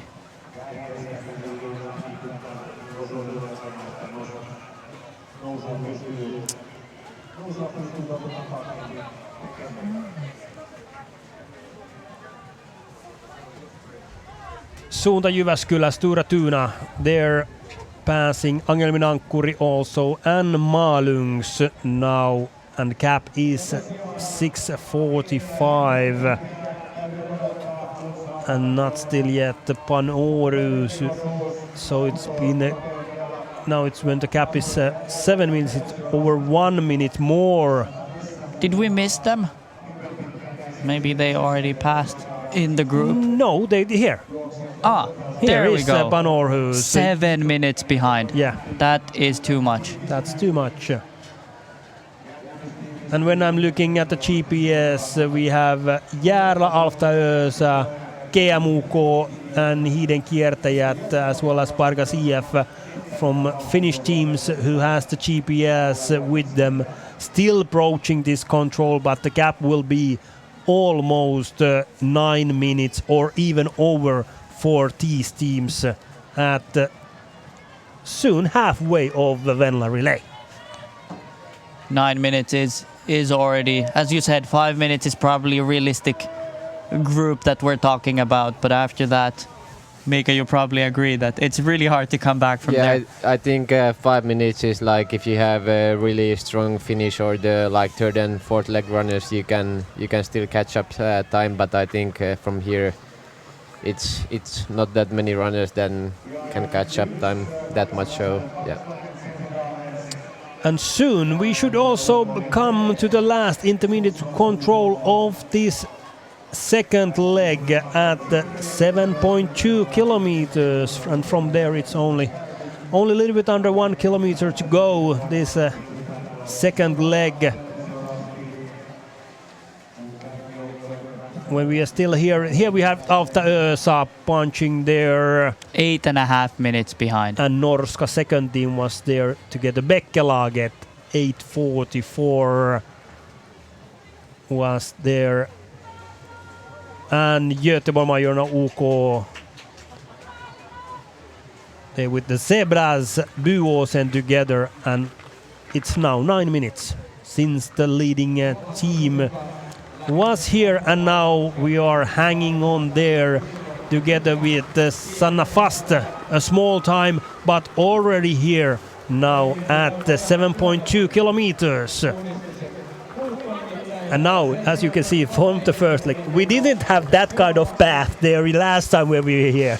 This is what I was telling you already during the first leg, that this area is tricky, and now we get this kind of paths in there. It's even trickier if you're not aware exactly where you're going with all the small details. And now I must say that yesterday it was very dry day, and now when it's rain today, there will be more paths like that. If we had a good weather, those baths wouldn't be so big. But now, when it's a little bit wet, and there we go. But it's Göteborg in the lead. Where is Dugård? Where is Anne Dukorn and Antea Nui? What has happened? Is the Forkings making their work again? Maipi Antikainen said yesterday that I hope that every orienteer makes their own job.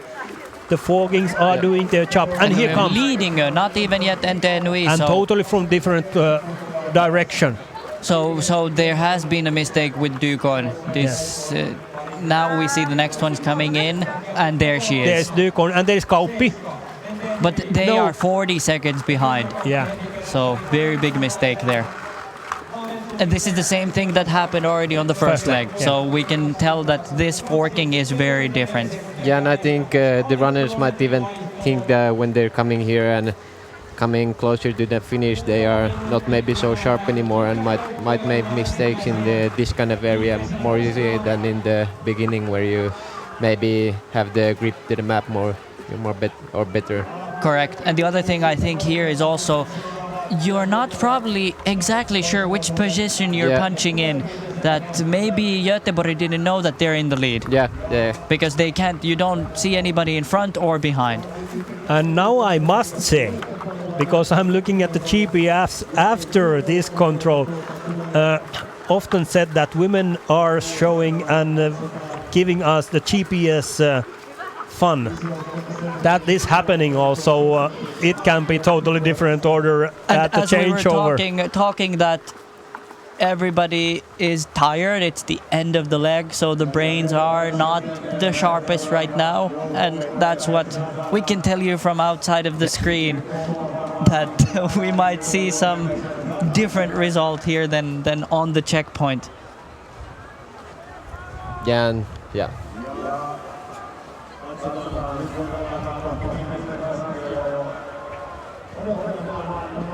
So we will have to wait and see who comes in. It might take a bit longer than expected with this unexpected mistake.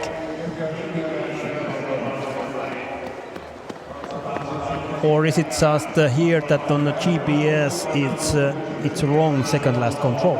That might be also because all of them are going so straight there.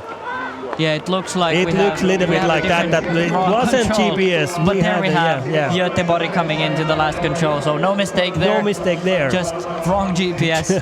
That was, but didn't shown to you. It was just for us. So now we have leading team Sanna Fast for IFK Göteborg, and Elin Månsson is ready to go out.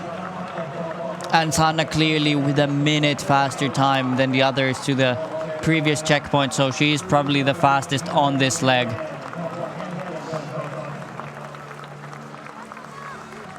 And the gap is big because when we have now Fast coming in the finish and the second team here coming leading Emma Biesmu and Adela Finstrova ready to go. Then we saw Ante ja Nui Lahden suunnistajat there, also Södertälje, and then it's 2 minutes gap to Kalevan Rasti, UK Kåre and Falköping. Yes, huge gap. Huge gap between the 5 best teams and then the next group. And that is a little bit surprising. And I think you can still make a difference in the gap here when getting to the map. You can still push hard if you're in a good physical condition, and that makes a difference. For example, if we compare to Minna Kauppi, who we know is not in the best physical condition. Yeah, exactly. You can make like a difference, like 10-15 seconds even from the last running section. So it's quite important if people are starting behind you, so you might get hidden in the forest before they see you. Exactly. IFK Göteborg in the lead. They were 6th in the Tiomila, and they are missing Sipone Abersold, Tirima Rane Ödum, and also Izia Basse. But still there are four tough women in this team. Elin Månsson going out, and Sanna Fast is just cheering. And next teams here. Here we have Minna Kauppi, Lahden suunnistajat. We had Emma Biesmu leading. We have Ente Nui and Södertälje, and then after that, the huge gap. But as we can see, Anne Dukorn's lead is now 57 seconds behind the leading team. So a huge mistake there in the forking. In the last time. And we look at Minna. She's a bit tired. A little bit more than hide and seek plays with the kids now, pushing very strong. But Göteborg leading Lahden suunnistajat, Ante ja Nui, Södertälje, Nykvan orientering. 5 teams among 1 minute and 6 seconds, and then we will have a 2-minute gap before we are going to have the next teams here. We are waiting for Kalevan Rasti, Kåre, Falköping, and then a gap with the big group of totally 10 teams. There will be Espoon suunta, Jämsän retkiveukot, Nydalen, SK, Halden SK, Tampereen Pyrintö, Tiisaren, Helsingin suunnistajat, Rastikarhut, IK-Tiisa, and then from that place again a gap before Västervik, Pohjantähti together, and then 1 minute before Ante ja Nui second team, Kalevan Rasti second team, and IFK Göteborg second team. The best 3 second teams on the places 20 to 21 to approach the changeover, which we have now only the 5 fast teams.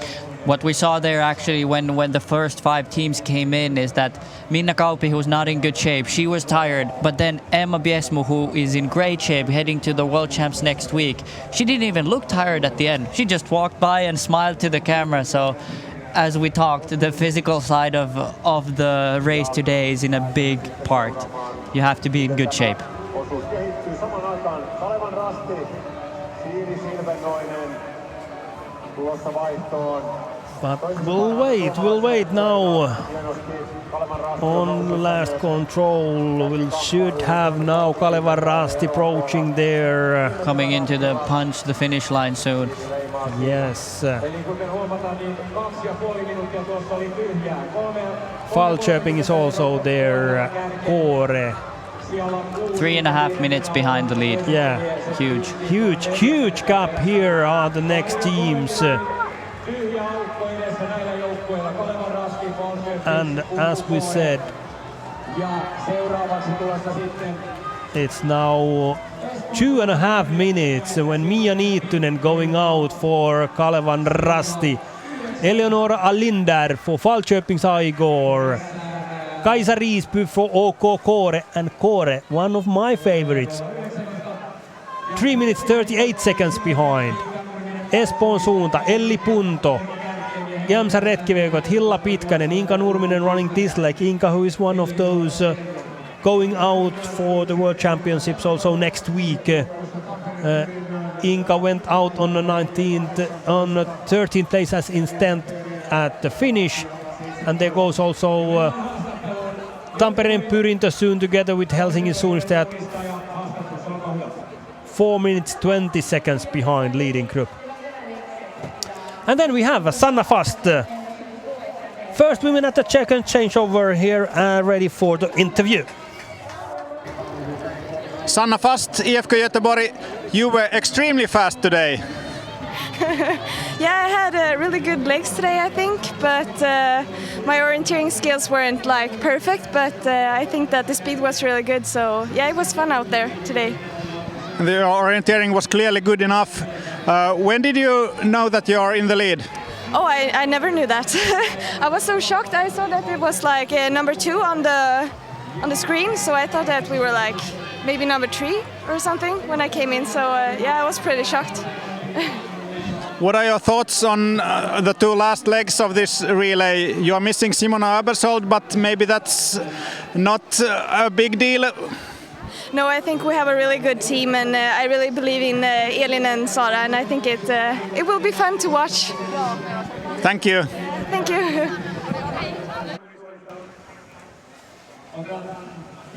Absolutely, it was fun, and at the same time we'll a little bit change here our trio at the studio. Anna Ylväsöön, welcome.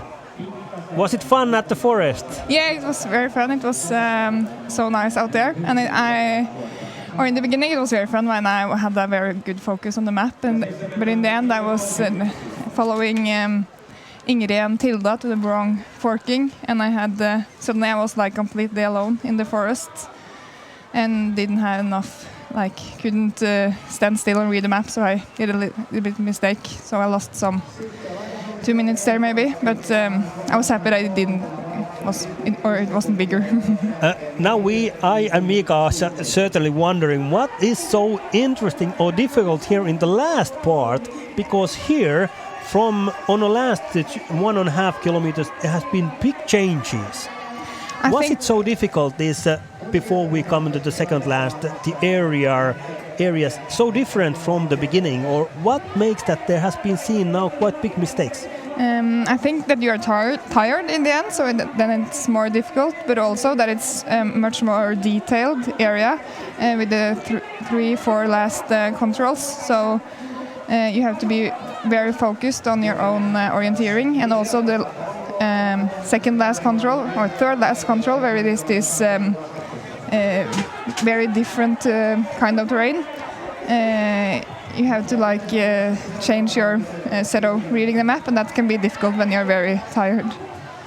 Now we are on halfway of this relay, looking at the result scoreboard. Göteborg leading Lahden Suunnistajat, NTNU and Södertälje a little bit ahead of the others. What are your tips now? Are these 5 teams fighting for the victory, or then Kalevan Rasti, Falköping, they are 3.5 minutes behind, so 2.5 minute gap there. Is it still possible, for your opinion? We have still 6 and 9 kilometers legs in front of us. I think, of course, it's possible, and Nydalen is 4:14 behind. yeah, 4:14. So it's still now Uda there after Pia out on in the forest. What did you say there at the changeover to Pia, or did you say anything? I didn't say anything. I think we had a good enough meeting yesterday, and when we were eating breakfast today, so we had been talking through what we were going to focus on. So then I think it's best for her to just focus on what she is doing. And now there is the third leg, which is 5.8 to 6 kilometers long, and the first intermediate control comes on 1.9 kilometers. It's the same as it was on the first leg, but you would say that it's a little bit different the beginning than it has been on the two first ones. The feeling at the starting area. It's been a while.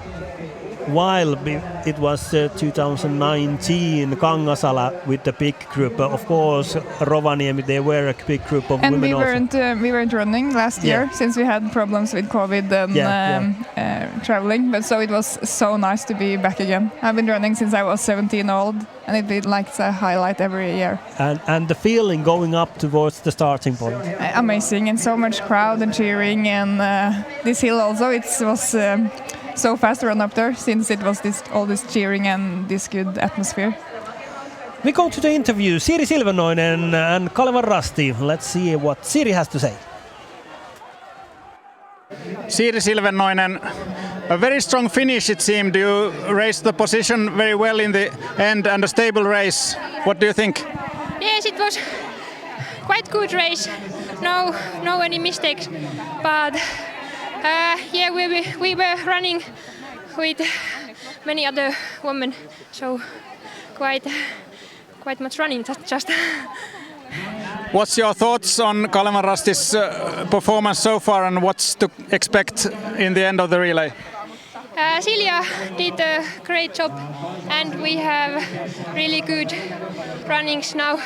Mia is really strong, and I believe in Marika. Thank you and good luck. Thanks.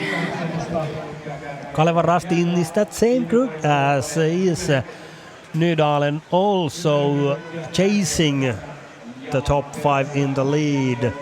Mika and Anna, what can we wait from this third leg, Mika?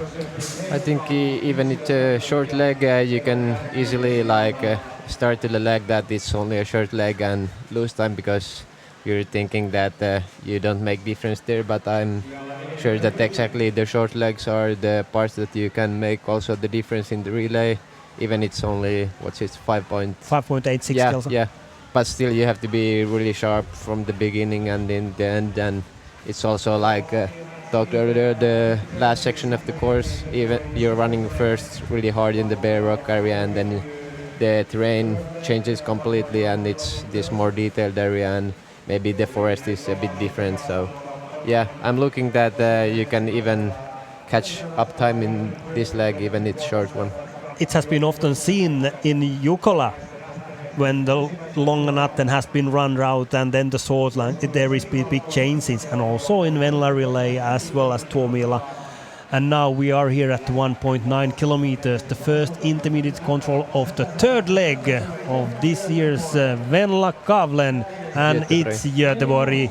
Eli Månsson all alone, still all alone. The cap was 36 seconds if we are accurate, to another Swedish team, IFK Lidingö Suko and Adela Finsterlolva, currently running for Lidingö, and Anna Närhi then as the best Finn, and the best Norwegian team is so far Ante Nui, who has been very strong, and then we look at the Norwegian Nydalen currently on the 12th place.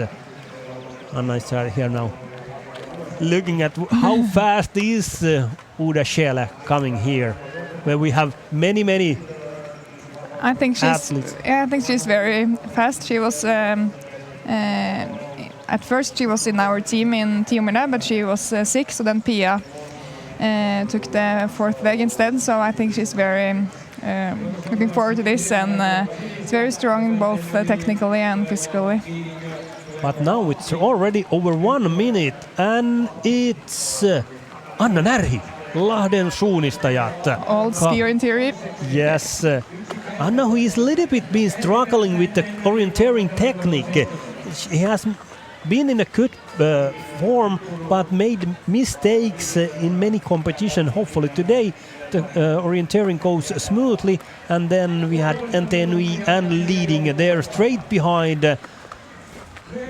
and Södertälje now currently on 5th place, 1:37. So she has Jeanette Jönsson Hallberg has lost now a half a minute more. But these 5 teams, and then there was this 2-minute gap. I think Anthony's runner as well, Arnesen, she's very strong and good at this middle distance type of orienteering. So I think she will keep her head cold and find the controls. And also one favorite team, UK Kore, who was on the 8th place. Kaisa Riisby now running after Martina Rusch. Kore now leading the chasing group there when we are looking at the GPS. There is Kalevan Rasti in that same group, and then coming Espoon suunta, Nydalen, Rastikarhut and Halden. Maybe half a minute behind, 20-25 seconds behind, then Kore and Kalevan Rasti, this group of 4 teams. Yeah, and here you can see from the GPS that there's some like big sectors where you really can push, and like this yellow where even it's bad runnability, but I think it's quite easy orienteering. So when you're coming to these detailed hill areas, like they're going soon, so I think it's like more adjusting the speed there, so you don't make any mistakes.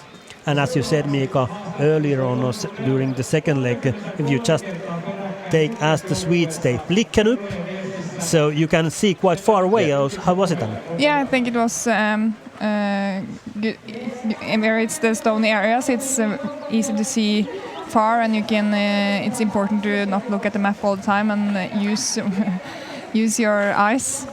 But I think in some areas, even though it was stony, it was not like the best visibility, so you had to really look on the map all the time. But there we saw Kore, Kalevan Rasti and still Falköping Saigo. These youngsters are still hanging on there in the top 10. When we have now for Falköping's Eleonora Alinder running this third leg. The gap is 3.5 minutes. It was the same in a changeover, so no extras there. And then we hop already to the second intermediate control at the 2.6 kilometers, where we are waiting for leader and IFK Göteborg.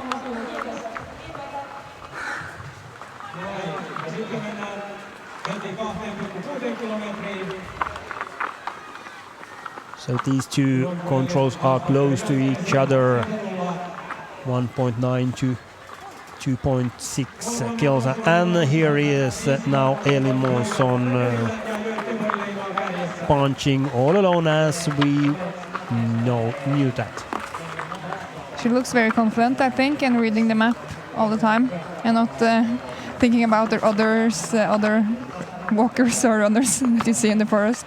You didn't have that problem. No. And you knew that they are on the, but it's a little bit different when there is then these slower orienteers, which Jukola is one part of it, that there is plenty of orienteers, and now we are in the pace with Elin Månsson. Let's enjoy this.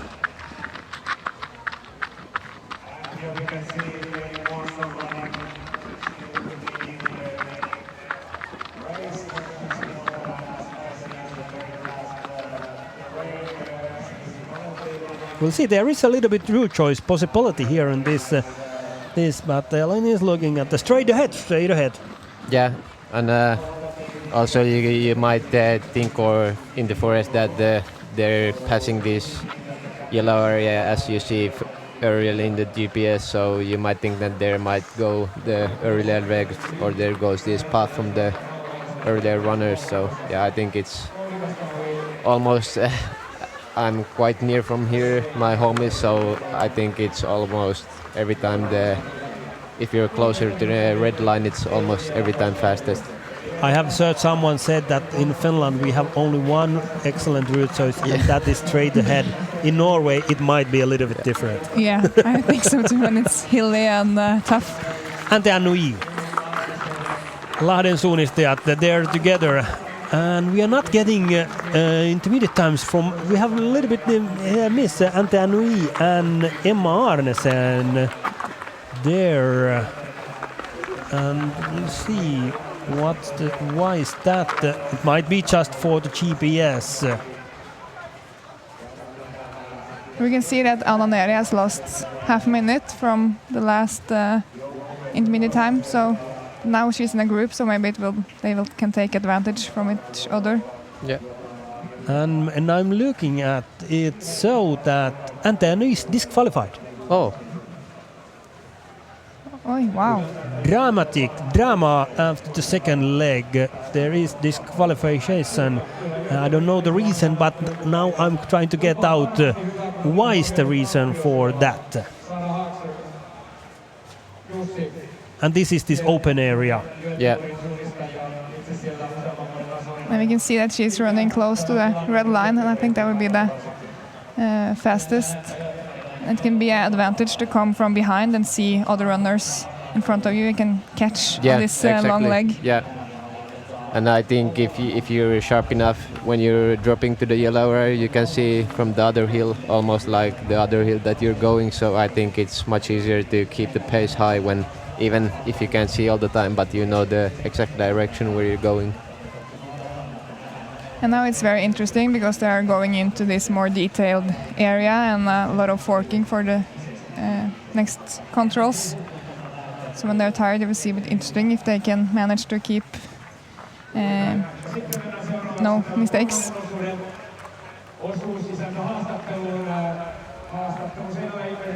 So 4 teams there, and then as 6th and 5th, Kåre, Falköping, Kalevan, Rasti.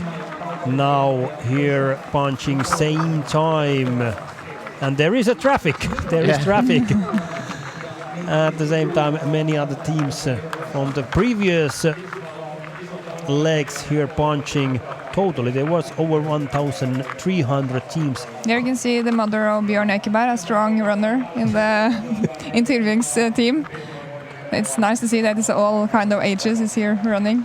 Yeah, we have been discussing quite a lot here in Finland that mainly a big part of the runners come from old orienteers and then mates, teammates and so on. And is it possible, maybe from Norway, to gather more and more these kind of teams to arrive to Finland enjoying orienteering, maybe Sweden and other countries also? I think that will be very interesting if that is possible. And I think that if it's maybe next year, we are thinking about doing a bigger trip for our club since it's so close to Helsinki and an easy travel for us. So maybe then we can gather more teams and also all kind of like a big club trip like we have to Tiomila. It's more kind of a tradition to have a big club trip to Tiomila than Jukola, but I think it's no reason for why it shouldn't be on Jukola as well. Now you're talking. And here, when the tail group is here, let's hear about Veronika Kalinina's thoughts after running. Veronika Kalinina, IFK leading a super place to go. What are your feelings? I'm super excited, looking forward, a bit nervous, a bit excited. But yeah, I know it's going to be fun. What's your tactics today? Keep stuck to my own orienteering still, do on my own even when it's group around. Yeah, trust myself and be eager but careful. That sounds very good. Good luck. Thank you. Veronika, who is running the last leg for leading, of course. And now currently picked, and here we can see you can easily make mistakes here in this open areas, as we saw there Espoon Suunta showing an example of that, and that is already the third intermediate control of the third leg. 3.7 kilometers at the second one at 2.6. We have had now 15 teams And Helsingin Suunista is there on the 15th place, 6 minutes 14 seconds behind, so quite big gaps. And Espen Sundstad has not found the control yet, so that's very boring for them. Yeah, still. Yeah. And here is Göteborg, Eli Månsson now at 3.7 kilometers, and as we saw in the graphics at 2.6 after Falköpings, we had Kalevarasti, Nydalen, Halden, 6 minutes, little under 6 minutes, together with Tiisaren, Paimion Rasti, SK Pohjantähti, Västerviks, Rastikarhut, and Helsingin Suunista in that same group. So places 9 to 15 or 14 are quite close to each other. But the leader is a little bit, is it too much already when the gap from Kalevarasti and then Halden is a little bit under and a little bit over 4 minutes? Nydalen and Halden. I think much can happen still. Yeah, that can happen. Yeah, but still they have a very strong runner at their last leg. It's not like in Tiomila when all the best runners are on the last leg here. It's Sara, I guess, is one of the few from Tiomila who is running like one of the stars, which is running the last leg here as well. Yeah. So they have a big advantage when they are already leading here.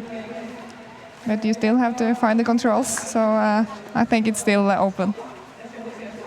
It's quite open. And now last time gap from Göteborg to Lahden Suunisteet was 1 minute 42 seconds. And now we should already see some colors there, but not yet. I think Elin has been running very good and finding the controls nicely here, so she has a bigger gap now. You can see from the GPS. Oh, what a mistake for Espoon Suunta on this leg, and it's a young Romanian, Rita Maramarosi. And this might be a little bit different terrain type and in Romania, but it's a big mistake. And there is now Ante Annui, Emma Arnesen, but as I said, it's a disqualification on my scoreboard here, and I'm waiting for information. Why is that? And she has a gap now. Yeah, the gap is already quite huge to IFK Göteborg, I think. That's true, and we are missing also Lahden Suunisteet now leading Andela Finsterolva and 2 minutes 37 seconds. It's now 1 minute more than it was last time. That tells that Månsson is keeping excellent pace in the lead. Yeah, and good map reading. I think that's also important. And there is Lahden Suunisteet now, currently in the third place. Anna Närhi, 3 minutes. And you can also see from the GPS that some of the followers have been running not the best, not close to the red line, and not good enough for this open area. So maybe they're running too fast when they're in this group, and not any of them are reading the map. Everyone's seeing each other and just trying to catch each other. So I think, that's one easy mistake you can make. And then Södertälje currently on 4th place. And Jeanette Jönsson Helstadius there. And then comes already Kalevarasti, Mia Niittynen and Kåre, Kaisa Riisby. They have now catch up. The gap to Göteborg hasn't increased at the moment. Still Månsson has been the fastest so far, but only a few seconds slower has been Niittynen and Riisby, so they are now in a good pace. Yeah, they are running very good. That's impressive, and Månsson is running so fast, and she's a very good runner. And Eleonora Allinder, young Falköpings Aiku's runner there, very hanging there and running also a good pace. And then we are waiting here. And I think my team, Nydalen, is very alone now in the forest, and that can be maybe both an advantage and losing some time maybe when you have to read the map all by yourself and cannot have some advantage from the other runners. And here camera is seeking for blue and white colors, and there they are. Elin Månsson all alone in the lead and continues here. And here we have the previous leg runners on the same path heading towards the next controls. Yeah, and this is the part where you really have to be careful with if there's coming a forking and there's the earlier leg runners crossing all the time the direction you're running, so you're going to the right forking.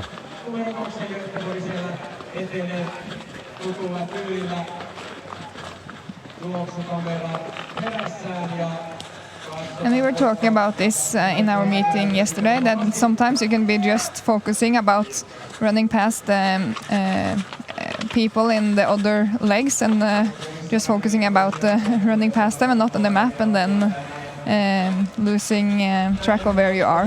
Yeah. Straight to the control. Punching there, and then Ante Anui, Anne Dykorn. This is the reason for disqualification. She has been on the wrong control there. I think it was a very difficult area, but it's very, very boring for them. That's not true, a good feeling for Anne now. She is usually a very strong technical runner, so. But I think it can happen to everyone when you're tired in the end, and I think you are punching the right control. Yeah, but I think at least in the Finnish teams we always say if it comes to Jukola, just check the control or the code. So I think she made a mistake there, that not checking that it was the right one. So. And that was quite a big difference between the forking controls, although they were the same control point, the stone, but still a very big difference between the points, and she has been then going out, so it's just blackout. Yeah. But Elin Månsson hasn't have any blackouts, we must say. She's been very strong and all alone from the start. Yeah, as we talked earlier, here you can see even it's a short leg, you can make like really big differences on this leg and make big adventures to the last leg. And before we are going to have Elin on the next TV control, we're going to have an interview here between. Elin Ekblad, SUL Tranås, going out on third leg. What are your feelings? A little bit nervous. This is my first time for Venla. What are your aims for you and for your team? Just to make it. It's both mine and my team's aim. Have you been orienteering in Finland before? Oh, this is the first time. And it's my first time in a team as well, so I hope it will went well. This sounds very good. Have fun and good luck. I will. Thank you. Thank you. It's quite funny when we haven't even discussed with Mikko at what kind of interviews he is making. And we were just discussing about that. Is it possible to have more teams from abroad here to enjoy the feeling of Jukola? And here again, first timer. Yeah. And then it comes in the evening at 11 o'clock and the Jukola relay starts. That is something that always gets you on the chicken pops. Yeah. Göteborg in the lead. And this is already the next control we have there at that third intermediate control at 3.7 kilometers. Now 19 teams. Iktisa on a 19th place, 8 minutes 40 seconds behind the Göteborg, and who we are waiting here to 5.3 kilometers. And that's the last intermediate control of this leg. So it's a little bit under 1 kilometer to go from here to finish. And soon we should have Elin here. I believe it's a little bit different that it was when you were there. Yeah, now there weren't those kind of paths. Yeah, and it's amazing how fast these paths are made. So now it's much more easier to run. There is now IFK Göteborg and Eli Månsson in the lead, and the gap was 2.5 minutes. A big gap. But it looks from the GPS that Lidingö and Lahden Sunnistajat is now together. So we'll see if they can catch some seconds in the end, or if they do some mistakes in this last forking controls. During these forkings throughout these first 3 legs, there has been quite big changes all the time, but we'll see. Now we have then Lidingö, Adela Finstrolova, and then Anna Närhi for Lahden Suunnistajat. We'll see what's happened, but it really takes that 2.5 minutes before they are here. And in many opinions has been that they are all waiting, that it's going to be very tight, but now Göteborg has made this competition a little bit different. But I think you saw it in Tiomil as well. If the runners manage to not make any mistakes, it's possible to actually get a gap, and so that's very interesting. You think like when it's over 1,000 teams, that it will be a very tight relay. But it's I think it's very cool to see that reading the map and finding the controls is always an advantage. That also said the course setter might be Antikainen, that she's hoping that every orienters and makes their own orienteering. That is what decides best, and that has been seen already. Eli Månsson is approaching soon this competition center, and Sara Hagström somewhere there behind our backs, warming up, knowing the situation. What does you think? What if you were in that, Anna, in that situation? You know that 2.5 minutes, 9 kilometers ahead of you. You just have to stay calm. Yeah, I think staying calm. I think 2.5 minutes. That's like easier, much more easier than 1 minute. That is easily like eaten up, and maybe they can see she behind in the open areas. But 2.5 minutes, that's quite a gap, and she can maybe get this. She's calm and manage to just orienteer safely. Or we'll see if she's stressed and maybe Nidal catches her. That's true, and we are now already waiting for IFK Göteborg and Eli Månsson. There she is pushing towards the last control. When we didn't have there at the last TV control at 5.3 any other teams. So the gap is over 1 kilometer. Yeah, and she's looking really strong. So I don't. Actually, I'm not surprised that the gap is so big. This must be so fun to run here and know that you have made a very good race, and just sending Sara out there for the last leg. And at the same time that Ellen is coming here, we have now Adela Finstrolova and Anna Närhi at 3.5 kilometers, and the gap is 3 minutes for leading and 3:15 to Lahden Suunnistajat. Yeah, I think Sara can start the last leg a bit more relaxed, and knowing that the gap is bigger than not only like 45 seconds. So. Yeah, I think it's IFK has had a very strong team for some years now, but maybe not like managed to run good enough on all legs. So I think it's cool to see that they now are running very, very good, and we can see what they are strong for.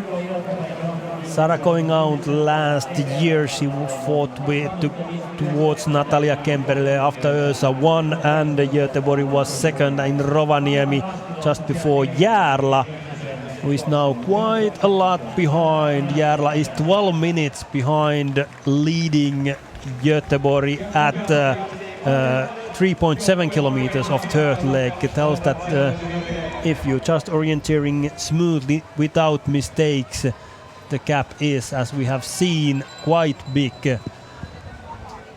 Kalevan Rasti, Mia Niittynen currently only 45 seconds from Lahden Suunnistajat, and Marika Teini there on the last leg Mikko, what can you say?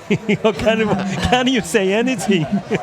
Yeah, Mia has done a great job. I think she started like 3.5 minutes maybe behind. So yeah, she has run really good, and of course there's the long last leg coming, and yeah, I know Marika hasn't been running so much in the forest, but of course there's also fast sections that you can run. So yeah, I think that they can still end up high. Like you can see there's big gaps to make, like Elin did on this leg. So yeah.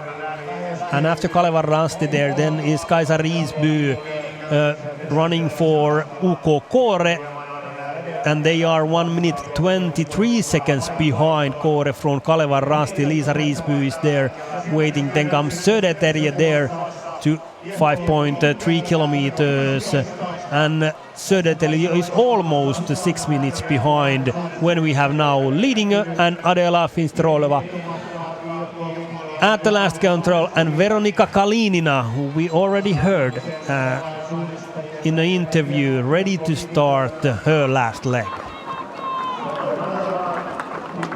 I think Kåre is going to fight for the top 3 position. Lisa is very strong, in a good shape, and run very well on Tiomila, so I think it will be exciting if she can catch the teams in front of her. And for Lahden suunnistajat on the last leg, it will be young Elisa Mattila, who was first time having land Finnish national team athlete at World Cup in Burgos. And at the same time, we say thank you for Mika Kirmula and wish him all the best to the World Championships. And we continue here. Anna, top 2 have now Swedes in the lead. I could hope it was 2 Norwegian teams, but it was tough Norwegians in the lead in Tiomila, and now the Swedes are in the lead. And then we're following for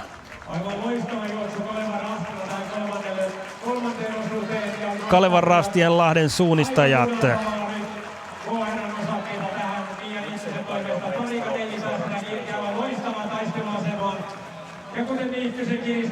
Lahden suunnistajat and Kalevan Rasti approaching next. Lahden suunnistajat. There goes Elisa Mattila out, and only 24 seconds behind. There is Marika Teini ready. And Mia Niittynen coming in here. There comes Mia with the strong left from Mia Niittynen. We'll see. We take here for the changeover on that screen for our results. So we see Eli Månsson 36.24 and Mia Niittynen 36.48. So they've been very strong, and Anna Närhi losing 2.5 minutes as well as Adela Finstrolova for the fastest woman, so Eli Månsson. And then it's a cap before Riisby, Helstadius, Alinder, Schele and Nurmi. For Pohjan Tähti on the 9th place will approach here. We can see Lisa in the screen, and I think she looks ready. And very boring for Anthony and Ano that they are disqualified. That's true. Anthony, we saw Anne Dukorn's mistake there on the second leg, and that means that Anu Tuomisto from Finland and Vaasa is now there, and she has to wait a small while before she can go and run for her leg. But of course, a big disappointment for Ante Annui. But I think they have a young team and will come back very strong. Anthony was my club before Nydalen, so they are still in my heart, and I'm cheering for them.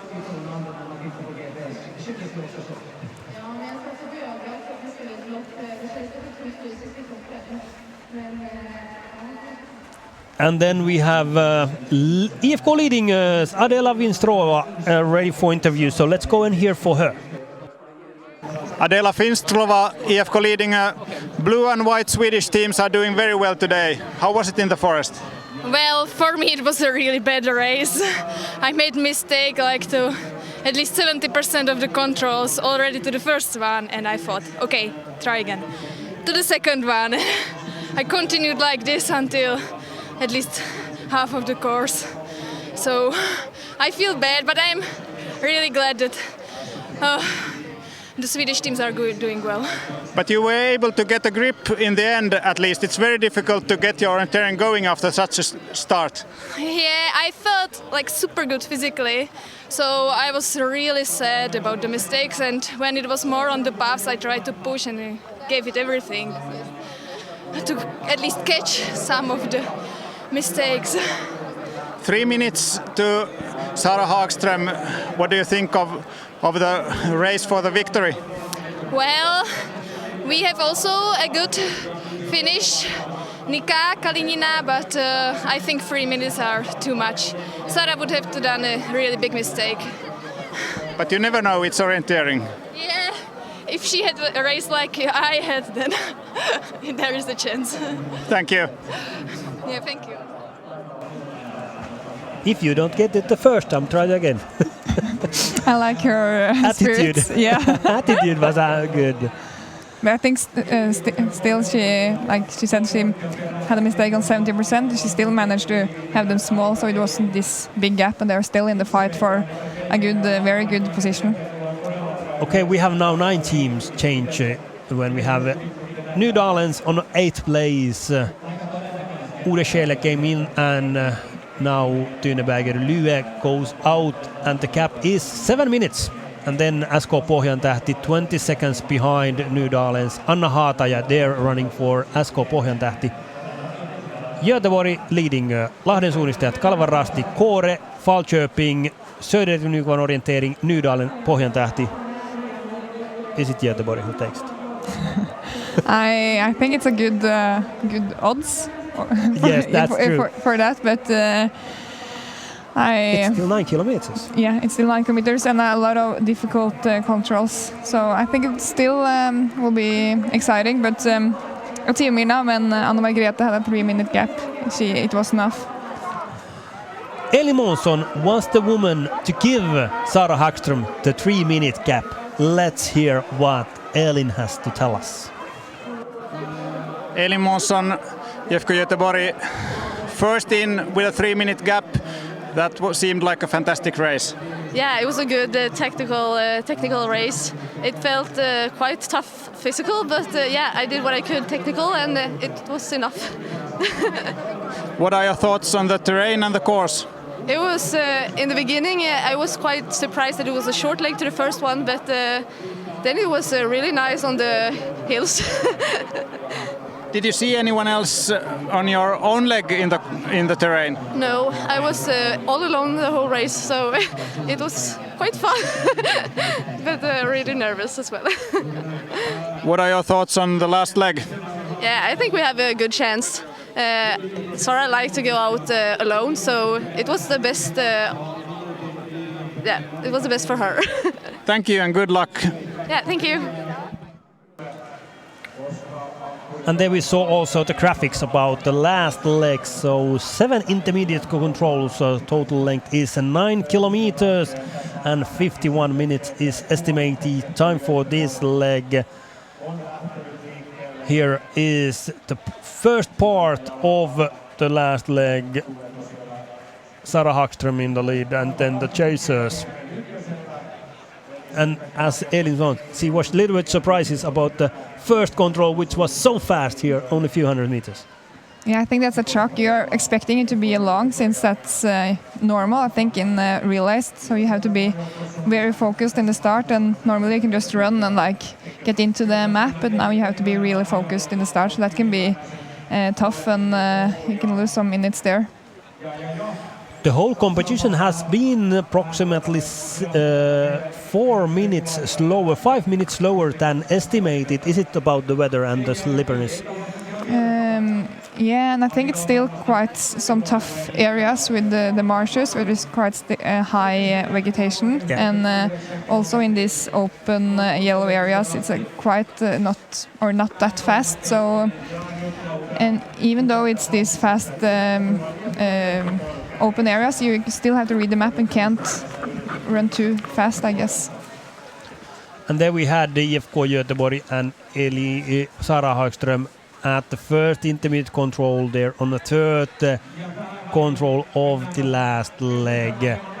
All alone, of course, and the tail for the GPS is 1 minute, so that tells us that the difference which was at the changeover from the third to fourth leg was 3:02 to leading and to Lahden Suunista it was 3:36.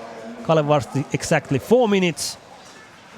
And you can see that Nydalen catched 1 minute on Södertälje on the first control. So it was what we was talking about, that the first control can be decisive when it's so short. And also Pohjantähti lost a little bit there, making a small mistake there on the west to the first control. So it's still possible to see big changes, and of course fight for the podium place is very, very open. I think so, and it's I guess it's quite open, and maybe not all of them are used to running in this position, fighting for the top 3. So I think it will be very interesting to see them fighting together. And still, when I'm looking after 3 legs, 22 teams, Tiisaren on the 22nd place, 12 minutes 42 seconds behind. That surprised me. You thought it was going to be much time? I waited that we were going to have maybe those 20 teams among 5 minutes on the way to the last leg, but we have seen mistakes, and also the pace of the leading groups has been quite strong. Yeah, I think it's tougher than maybe a lot of teams thought from in the beginning, and also these very detailed areas when a lot of mistakes has been done. I think that's very good. It's just how it should be. It's difficult orienteering and also very fun orienteering. It was very fun to be out there. 1.9 kilometers, Göteborg all alone in the lead. Remember, 3:02 was the difference, and now we are looking for more blue and white. So. I think we can see them approaching the control, but maybe a little bit. We'll see if they can. I guess we'll see. She should come there from the right side as these runners are there coming. I guess it's a nice path to this control, since it's both every other leg has this control. Kalinina punching there, and the difference is exactly the same. 3:01. That's interesting. Or she has catched 1 second. 1 second. 1 second faster. Yeah. But we can say that's the same difference. Oh, what is now doing there? Elisa Mattila. Oh, wow. She has the completely she has read her all too much. So she thought probably that she's under the control already, although she had 100 meters to go, and now she noticing that okay, this was the last wrong hill. So that's costing maybe half a minute for Lahden Suunista at this moment. But I guess it's easy to think that this is an easy control, because it's quite open and a lot of path. But as Anna Margrethe says to us, even though she's not here, she says no easy control. Only easy control after the finish. And there is Elisa Mattila now punching 4:07. So it's now half a minute more.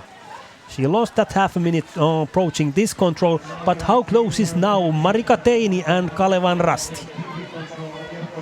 And also exciting to see Kåre and Risby. There is Teini, and the gap between these two Finnish teams is only 25 seconds. And then we're waiting for Kåre's colors and Risby.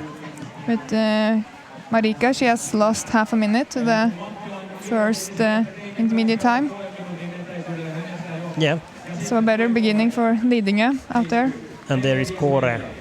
She has a very strong beginning and she has catched 15. Lisa has been fast. It won 19 seconds faster than Hagström in the beginning. And here is the GPS image after these top 5 teams. Falköping, Nydalen and SNO, Södernuvan orientering. Next one to approach. I think they are taking a good route choice here over the open grey area where it's fast to run and you get a nice way into the control instead of running much more in this yellow area where there's a lot of vegetation and sticks on the ground.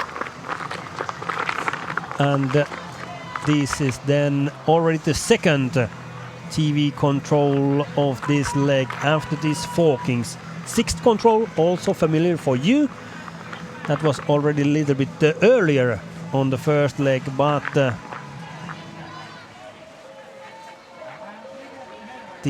after these forkings, and it looks very smoothly and good for Sara Hagström. Yeah, I think it's a good orienteering here, and she has this possibility to read the map one more time. So very good beginning for Göteborg.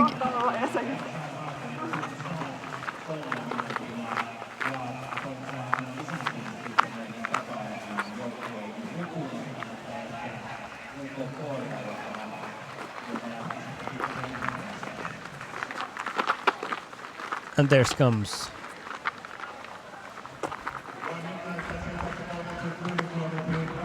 You can see how she is lifting her eyes and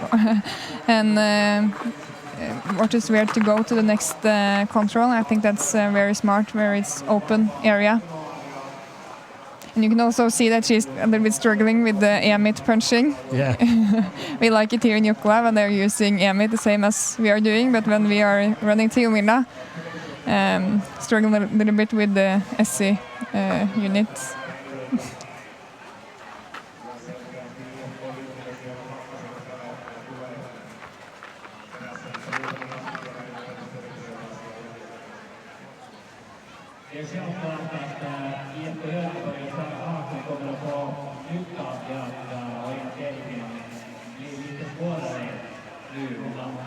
Leading and then Lahden Suunistad and Riispuu catching up Teini.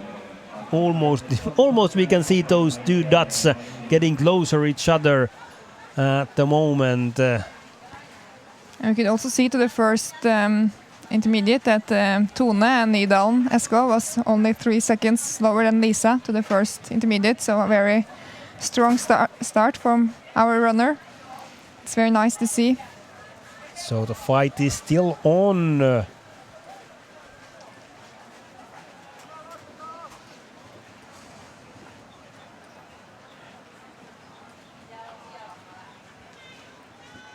You don't give up until you are at the finish line, and then you see the final result. Yes. We have had now 9 teams at the first intermediate control. Those 9 teams are now among 7 minutes 51 seconds. Falköping and then Pohjantähti followed after Nydalen and SNO. And now Paimion Rasti, Milja Väätäjä currently on a 10th place. A little bit under 9 minutes behind leading Göteborg. It looks like this terrain suits the Swedish teams. It's 5 Swedish teams among the 10 top 10, so that's impressive. They have been doing the Jukola trainings with Finnish maps in Sweden, changing the yellow to grey. Did you do that in Norway? No, but we have some areas that are a little bit similar, so we have been trying to train in these terrain, but not as it's here. I think the Tiomila terrain was much more what we have in, more like than we have in Nordmarka in Oslo. And that was also discussed quite a lot, that it suits the Norwegian teams very well, that the Tiiumila terrain. But now we are in Finland at Mynämäki, close to Turku, in the southwest part of Finland. There we had leading and Kalinina in a change, and she has catch up now 2 seconds. Yeah. 3 seconds. 3 seconds. So it's getting smaller. Yeah, but not enough if she's Not only enough. catching 3 seconds every time. But it's impressive to see that she's also running strong. And if Sara is doing a mistake, I think Kalinina will be there. 1 second per kilometer she has catch up, so that's the pace. It's a little bit too little.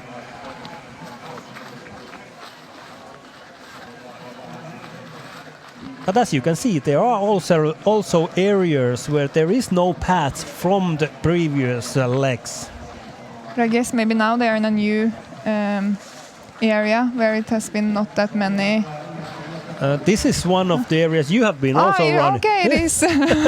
As she's running. Yeah, there I've been. So, but soon they will go to the new area for this leg. But not so much the first part, but not so much new areas for women for here. And then we're waiting for the Finns. Lahden suunnistajat and Kaleva Rasti. Lahden suunnistajat, who is leading the Finnish Relay League, which have been run 3 relays, and this is the 4th of that relay league, which has 7 competition. And there are also Kaleva Rasti, Marika Teini, and UK Kore, Liisa Riisby Kore, who has been fastest so far. She has been 18 seconds faster than Sara Hagström and 1 minute 10 seconds faster than Marika Teini, and or over 2 minutes faster than Elisa Mattila. It will be very nice for Lisa to see the runners in front of her now, and knowing that she has a good pace, and knowing that the top 3 is possible. And we'll see if they are stressed that Lisa is coming, or if they manage to manage to read the map and stay calm. Lisa was very strong in Tiiumila running the second fastest.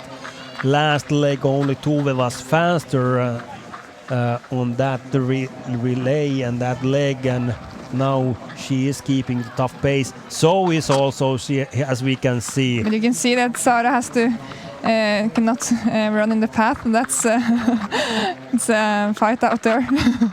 But that's normal. Yes, that's something that you have to just get used to. That there are quite a lot of slower runners, and then that way find the solution. You can see how she takes an extra pause and read the map to be sure that she's going the right direction. I think that's very smart of her. That when she knows that she has a 3 minute gap, that she has some extra time to read the map. And there she comes straight to the control. To the 4.2 kilometers, and we have had only the 5 teams in the earlier TV control at 3.1. At the first one, at the 1.9 kilometers, we have had now 22 teams there, and here can you see also the forkings. And is it so that we are seeing a small mistake there for Falköping? Yes. Yes, it looks like that. She was following Snow, Södertälje, I guess, and then she had to find her own forking. And now Tone has came to the intermediate time, and she is still running fast, but now has lost some time to Liisa Riisby, I guess, but still only half a minute. So very good running from our team, I think. Yes, the New Dalens now, she has gain now 2 positions. SNU currently on a 7th. We saw there Clara Bori passing, but Clara has had a tough start for this leg. She has lost over 2 minutes to the fastest Lisa Riisby, and also same 2 minutes to Sara Hagström during these first 3 kilometers.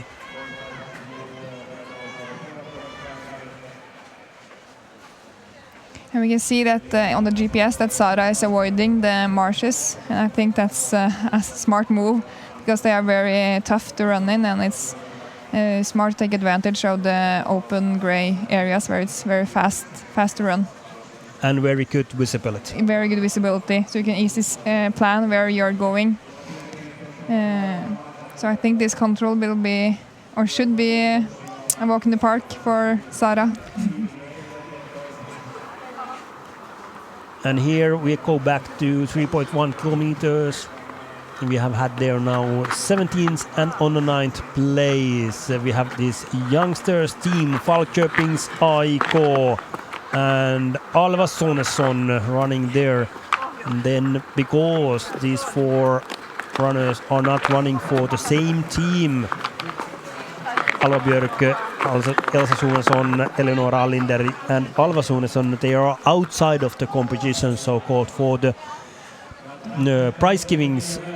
But they also said on the way towards the competitions there that they are just here to have fun.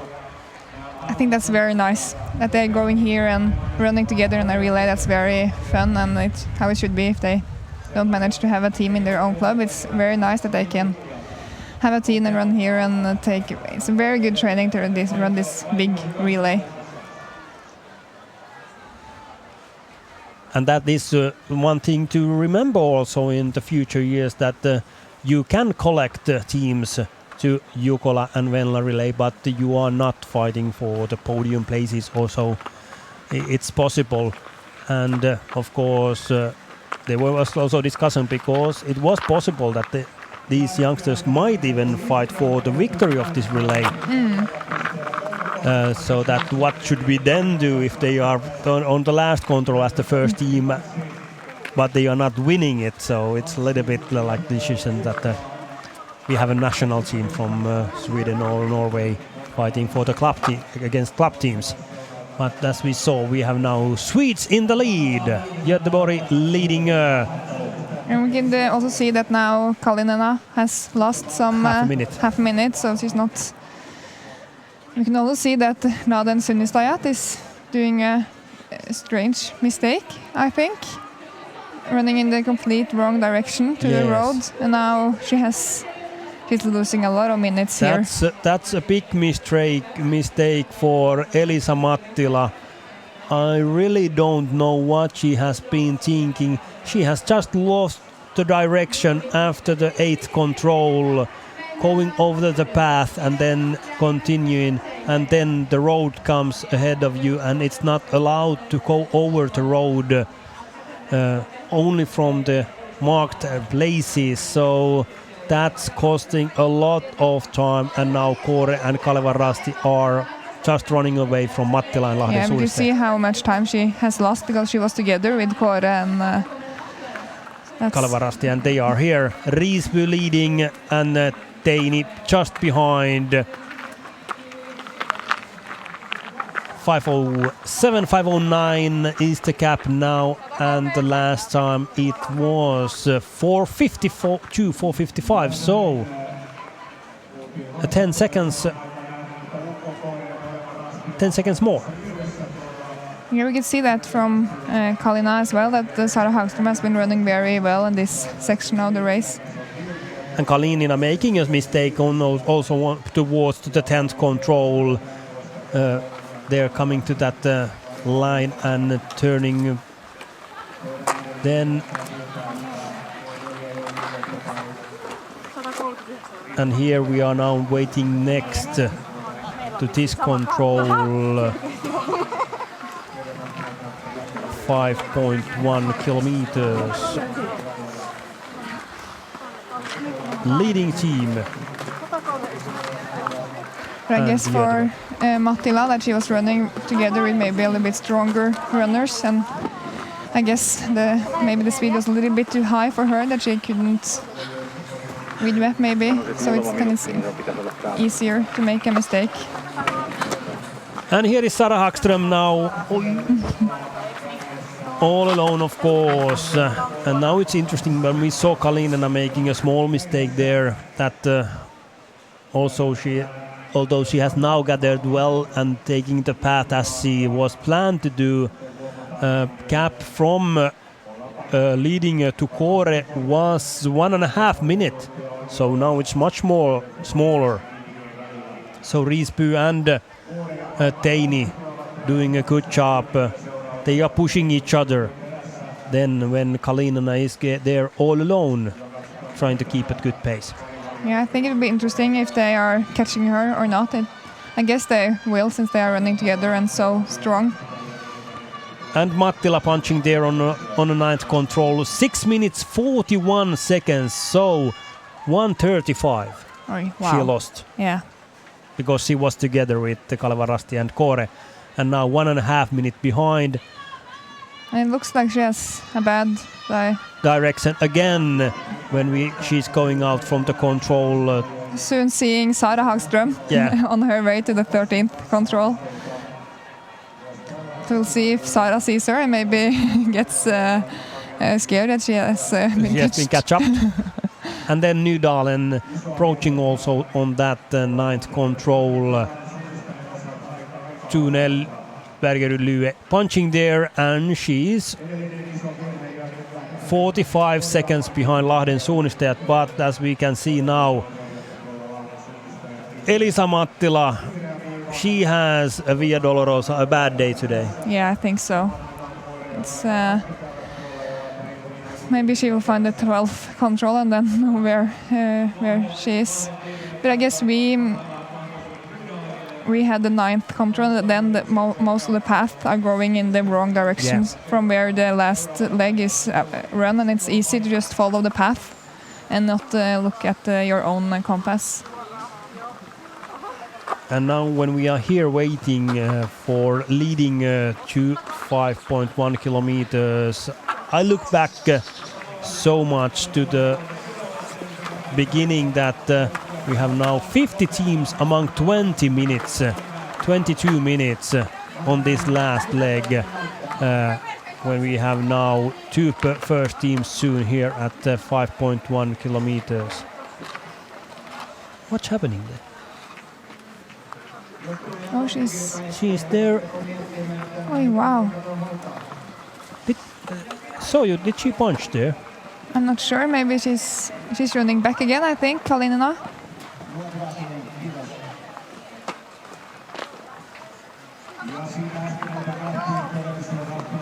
No, that was, of course, Göteborg. Göteborg, okay. Yeah. There.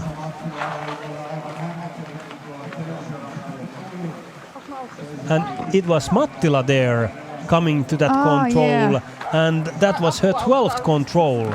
So that's why she was a little bit surprised. But what's happening? She came in and come there. Okay, oh no, I still have to two controls, and then I have to come back here. So it was Lahden Suunnisteet ja Elisa Mattila making a big mistake there, and soon we should have here leading and Kalinina. But as you can see, it's almost there comes Kalinina, and it's almost 4 minutes now. So it's going to look quite a lot to IFK Göteborg to take this year's Venla Relay. Yeah, I think Sara is running very well, and if she has to, she's reading the map extra. So I think if nothing extraordinary happens, the victory will go to them. And we can also see now that Lahden Suunnisteet and Nydalen, they are together because of that big mistake of Elisa Mattila. Going from 9th to 12th control, and then noticing that, oh no, I have to go towards the next one. But still, it was a little bit luck that she found the 12th control, and then knew where she was at good run directly to the 10th control.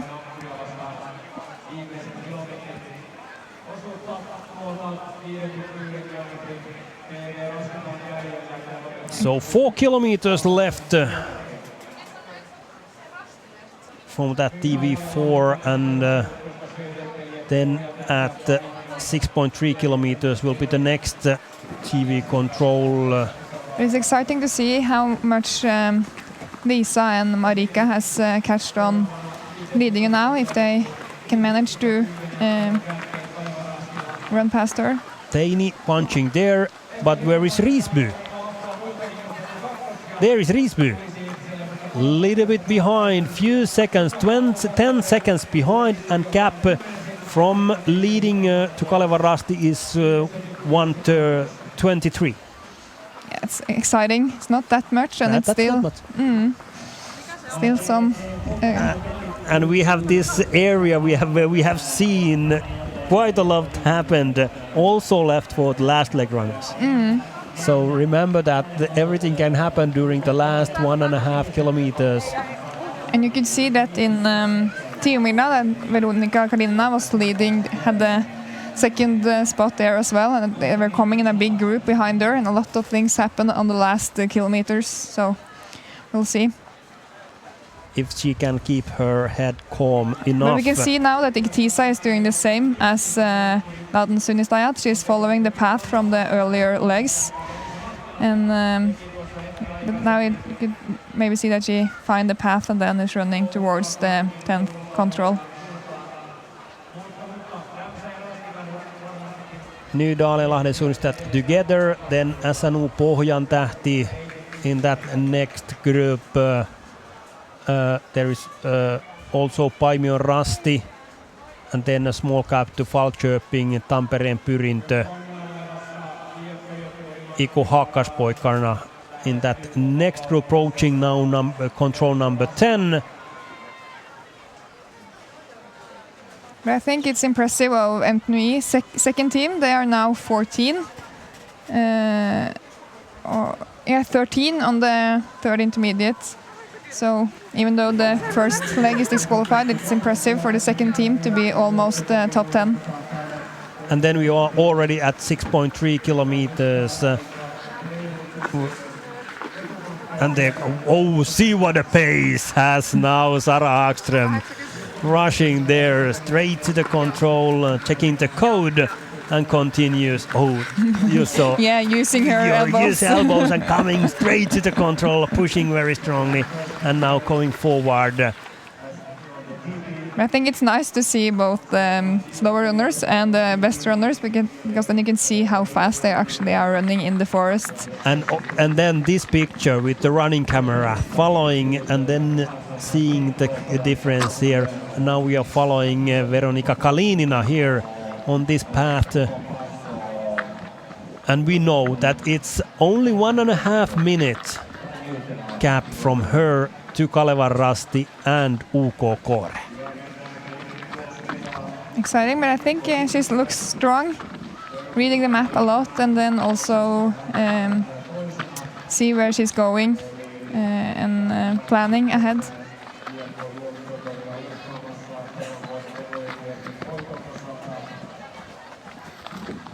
We'll see if we follow her to this open area, then to the next control, which looks to be a little tricky.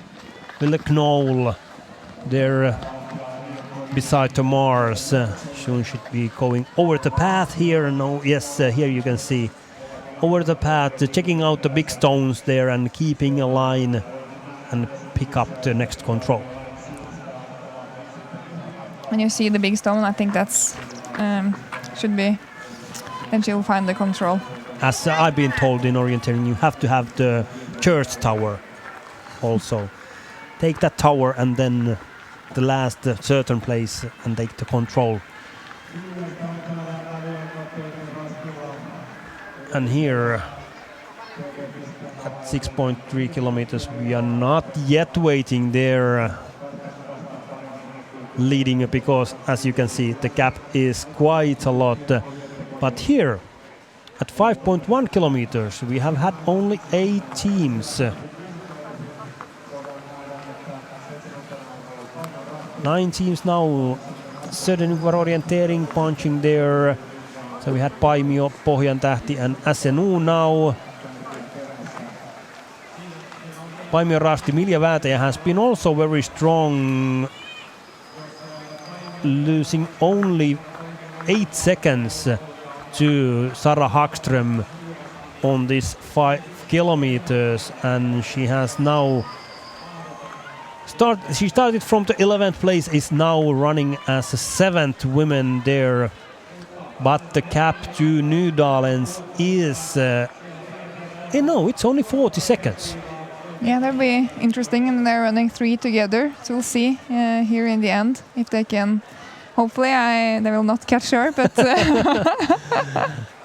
and Anna Haataja also for SK Pohjantähti together, so there are Finns now trying to catch up.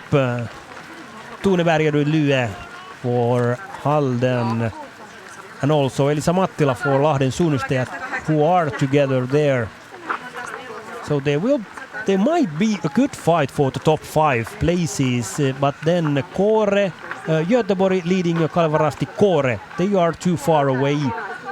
It needs to have a big mistake so for some of these, so that, for example, Lahden Suunnistajat, Nydalens, Paimio Rasti or SK Pohjantähti can catch up some of those 4 teams. But maybe about the victory, it's not exciting, but I think for the top 3 and the top 5, it will be very exciting. And now more blue and white when Veronika Kalinina comes up here to the 6.3 kilometers, and the gap is now 4 minutes 12 seconds. Again, she has lost 24 seconds more on this 1.2 kilometers. That would be exciting if Marika and Lisa is not losing in time and catching time on Veronica. When we have already Sara Hagström at 7 kilometers. Impressive. Impressive, very impressive. And she has now taken difficult control, I think. And not that many controls left before the finish. So it will be exciting if she can stay calm and take control for control.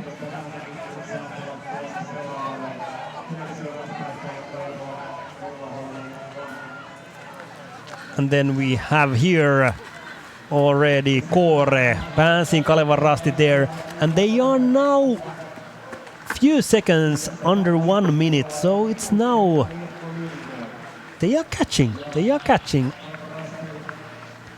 only 56 seconds between leading and Kaleva Rasti, and then Kåre 2 seconds behind Marika Teini, Liisa Riisby, so it's still possible.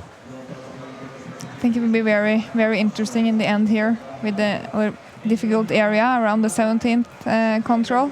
And look at the route choice differences there. Pohjantähti, SNU and Paimio Rasti. Of course, the starting point has been different there when we hop on there together with Sara Hagström. Sara has been very strong. You can see the pace here she is keeping. Just looking at the places and the big marks that where to go to take the next control. Seeing here the forbidden area corner and continuing there towards her 18th control.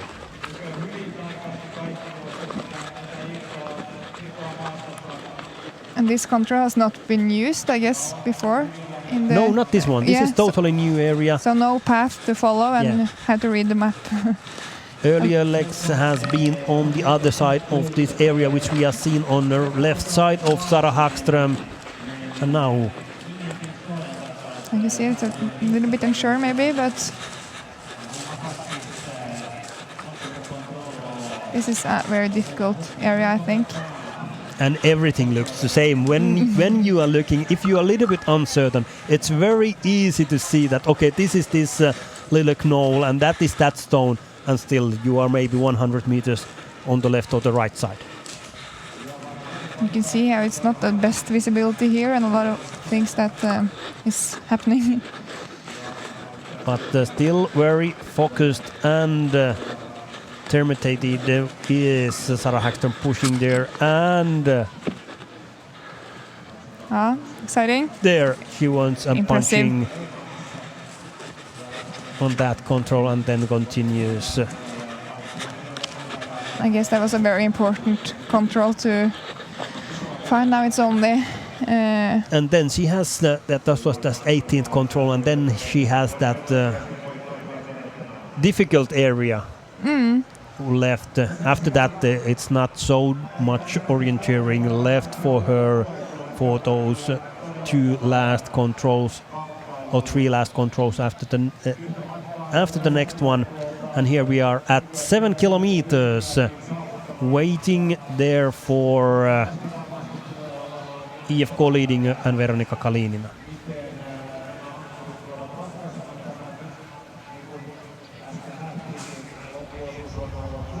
Nydalen and Halden are now 3 minutes behind Kaleva Rasti and Uko Kore. And then the question comes, how close are Paimio Rasti, SK Pohjantähti, and possibly also Klara Bori and SNU, this Nydalen-Lahti duo? That'll be interesting, I think. But here first, this 7 kilometers. Now she has only lost 1 second, so running very fast now.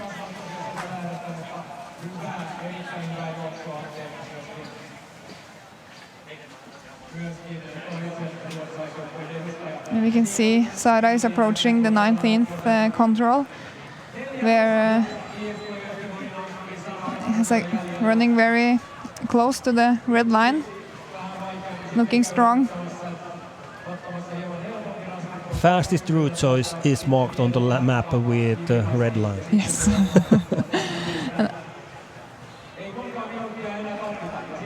Risby. But where is Marika Teini? Only 45 seconds, little bit over 45 seconds now from leading Kukore. And there is Marika Teini also, few seconds behind. Last time we saw them, they were other way around, and there was Teini then 2 seconds ahead of Risby, but now it's the other way around. 3 Swedes in the lead. Impressive. Very impressive. You can see if Marika Teini has something, can do something on the last controls and manage to have a Finn team on the podium.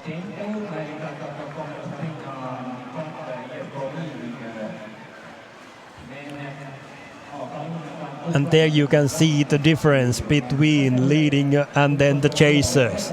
This is now something we are looking very accurately. It looks, as we have seen last 2 kilometers, there will not be, only some unlucky happenings can take the victory from IFK Göteborg this year here at Mynämäki and Venla Relay. But who will be second? That is still open. And now they are heading towards that control, which we saw with the running camera with Sara Häggström, that it wasn't so simple control there, this 18th. I think it's very difficult, and it's no path there, and you have to look at the details, know exactly where you are. It's and not the best visibility there as well.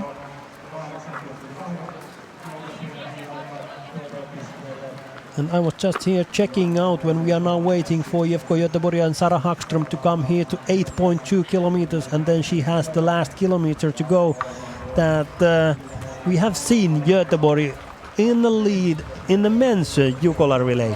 But no, this will be the first time ever in Venla relay that they will be taking the victory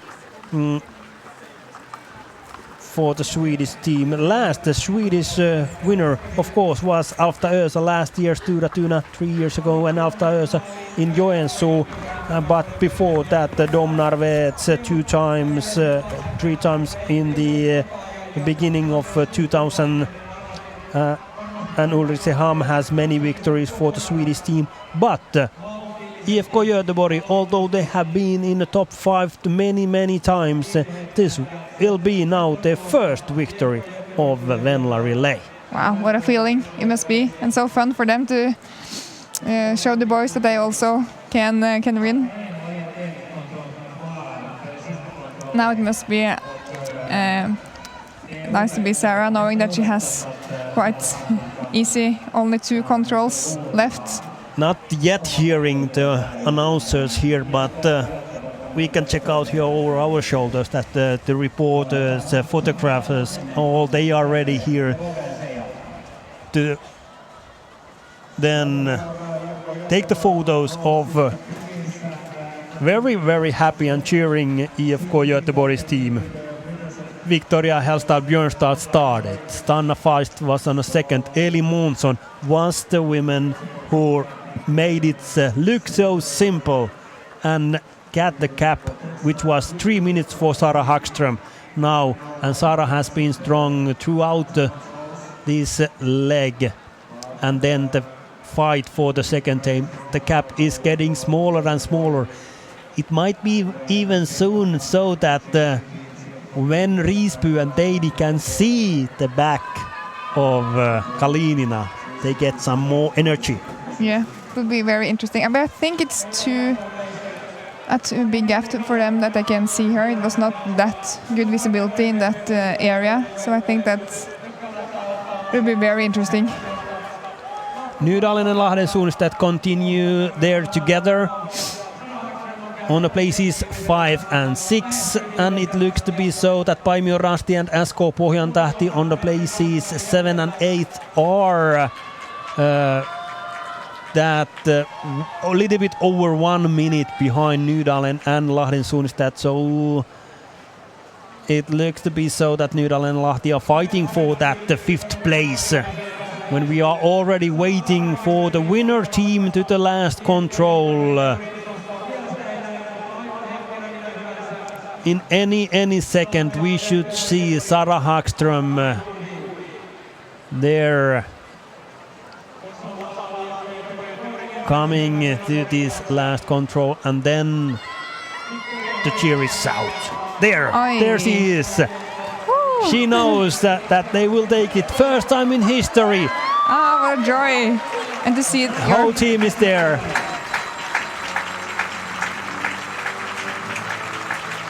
Winners of the Venla Relay 2022, IFK Göteborg, Victoria Hellstad Björnstad, Sanna Fast, Elin Månsson and Sara Hagström. Very impressive. I think everyone has made a good leg, and it must be it's so fun to run there with your teammates.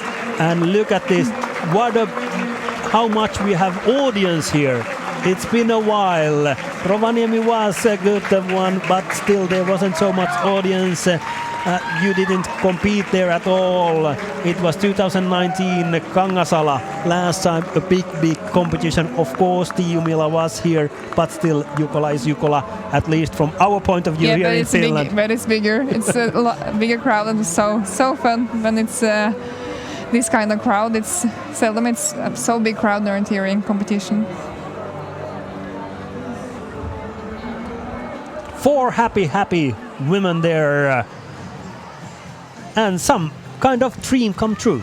Yes, I think they've been fighting for this top position for a long time, and it looks like Veronica and Lidingö is. She's keeping that cap so much that she's now here, been here for 20.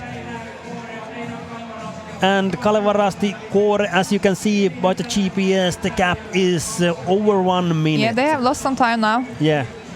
Very impressive of Veronica, managing to keep calm and taking the controls. Very good. It was like the in-run to the 19th control. She managed to take it smoothly, better route choice. And at the same time, when we have here IFK Göteborg, Björnstad 18th, and then Fasta, Månsson, Hagström all in the lead. We can see in the GPS a small different route choice for Riisby and Teini fight for the 3rd place. Here you can see also this comes very exciting. Very exciting. I think Kalevans should be faster, running the path, and then a good approach to the. But we will see. It's be very, very interesting. I think it's fun that they're taking different route choice. It will be. It will be very tight. Very tight. Lisa's running more directly, but they are both coming from the same direction. Here is Marika Teini now. Is it Liisa Riisby already there? A few, maybe 20 meters, 20 meters behind. Yes. Teini, Riisby, fight for the third place. 5 seconds. And that is nothing. That is nothing. And it's a lot. It's a bit left actually, and this will be a fight. It will be a tough fight for the last kilometer. Is it going to be Teini or Riisby who has more strength on these last 100 meters, or maybe more? But it will be counted there more here. Here we have the winning team. But that is not our interview, it's for the Finnish TV, that one. So we wait for a small while before Mika gets that team for our cameras. And we are now waiting for those teams. Quite exciting moments are we now living. I think it's very fun that we'll get a sprint for Kåre and Kalevan Rasti. Yeah, no. Riisby or Teini?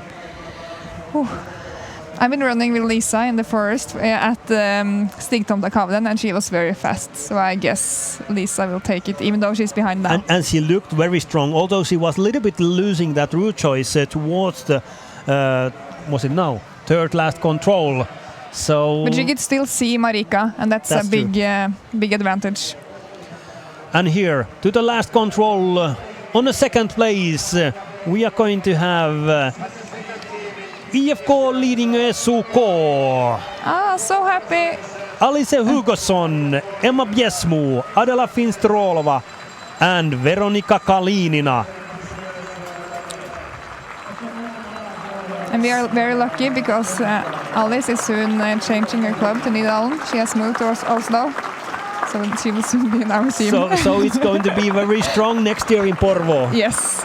We have to put that up here, that Alice in Nydalen, and we'll see what happens in Porvoo in 1 year.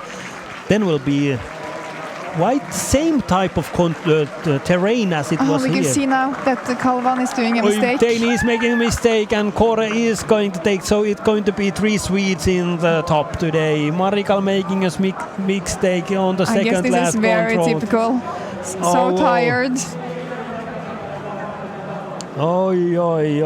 What a drama until the end. And we can see that will be a fight for the 5th position between Lans and Stayat and my club. Yeah. And this is the first time Tone is running the last leg. It's always been Anne Margrethe, so this will be very exciting for her. And this was also quite surprising that Elisa Mattila is running last leg for Lahden Suunis, that quite many waiting that it will be Minna Kauppi still. But Alisa has shown that she is in a good shape and was also first time in Finnish national team in World Cup opening in sprints. In the end of May, we have here Liisa Riisby. She's looking behind and very surprised that she can't see Marika. Yes. And now so happy that when she understands that she is taking the 3rd position. And Kåre continues very strong effort. They were 2nd in Tiumila, and now Wilma Grusenstjerna, Martina Rüschel, Kaisa Riisby, Liisa Riisby, they are 3rd. And of course, it's a little bit disappointment for Kalevan Rasti and Marika Teini. She was so close to be here as a 3rd, but now that mistake on the 2nd last control means that Kalevan Rasti is the best Finnish team on the 4th place. Silja Kauppinen, Siiri Silvenoinen, Mia Niittynen, Marika Teini coming there behind Liisa Riisby's teammates. Liisa didn't wait for them. No. She was running too fast. The whole team now together, and also there comes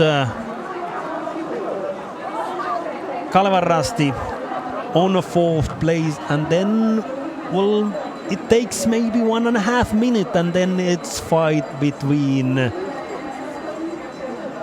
Tune Berger-Lyö and Elisa Mattila. And here the mistake from that small path. Marika turning back and losing that but we can see now that Nydalen and Naden Sundstad is doing also a mistake. We'll see if we see it here also. Look at Nydalen and Lahti. Both. They are so nervous. And now it's question who noticed first and have the self-confidence to know that, okay, there is the control which was on earlier legs on that yes. Stones. This is too exciting for me. They look a little bit unsure still. Maybe Tone is running the right direction now, I think.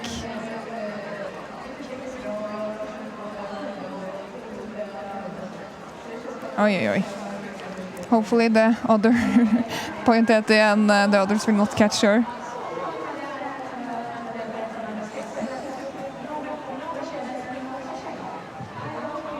And then we have a fight also for the 7th place between SK Pohjantähti, Tampereen Pyrintö and Paimio Rasti. The Finns are fighting there. Difference between Pohjantähti, Pyrintö and Paimio wasn't much. Paimio a little bit lost here, but as we have seen, the second last control can make chases. Venla Harju pushing there very strongly, aiming also for the next weekend's World Championships. For Pohjantähti there is Anna Haataja and Milja Väätäjä for Paimio Rasti. But now I have to turn to see. You are looking towards the last control there. I think Tone is ahead. Tone is a little bit ahead. They are there together. And now coming there, Tone is a little bit ahead. Elisa Mattila is maybe 10 meters behind. I think this is very impressive. Yes. Mother of two. And she was turned 40 this year. So strong. Wow. Pushing there. Elisa Mattila also trying to catch up the Norwegian, but it's she's still so tired. Very tired. Very tired. And happy. I don't know if she's smiling or just being tired. 5th place. Anna Ulvesoen, grattis. Tack. Pia Youngvik, Uda Scheel and now Tue Berger-Lyö. 2 juniors in the team. Yes. So I think we are very happy about this performance. And Lahden suunnistajat on a 6th place. 3 places better than last year. Karolina Ukskoski, Minna Kauppi, Anna Närhi and Elisa Mattila. Elisa who had 2 terrible mistakes we saw. And those mistakes drop her out of the fight for the podium place because she was together with Kore and Kaleva Rasti. I think I have to go now. Yes, thank you for your part and wish you all good for the summer. Thank you. And we'll see you next year in Porvoo. We are looking forward to it. And then we have now Tampereen Pyrintö and Venla Harju pushing here as a 7th team.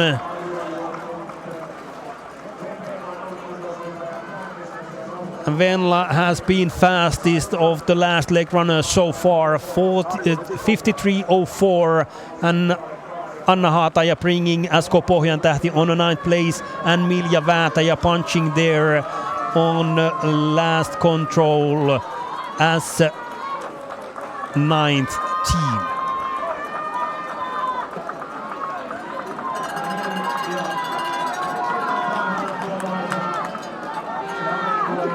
And after three Finnish teams, we are waiting for Södermyko-orientering and IK Haakaspoikkarna fight for the top 10 places. And also Helsingin suunnistajat Eveli Kaasiku running on a last leg for Helsingin suunnistajat.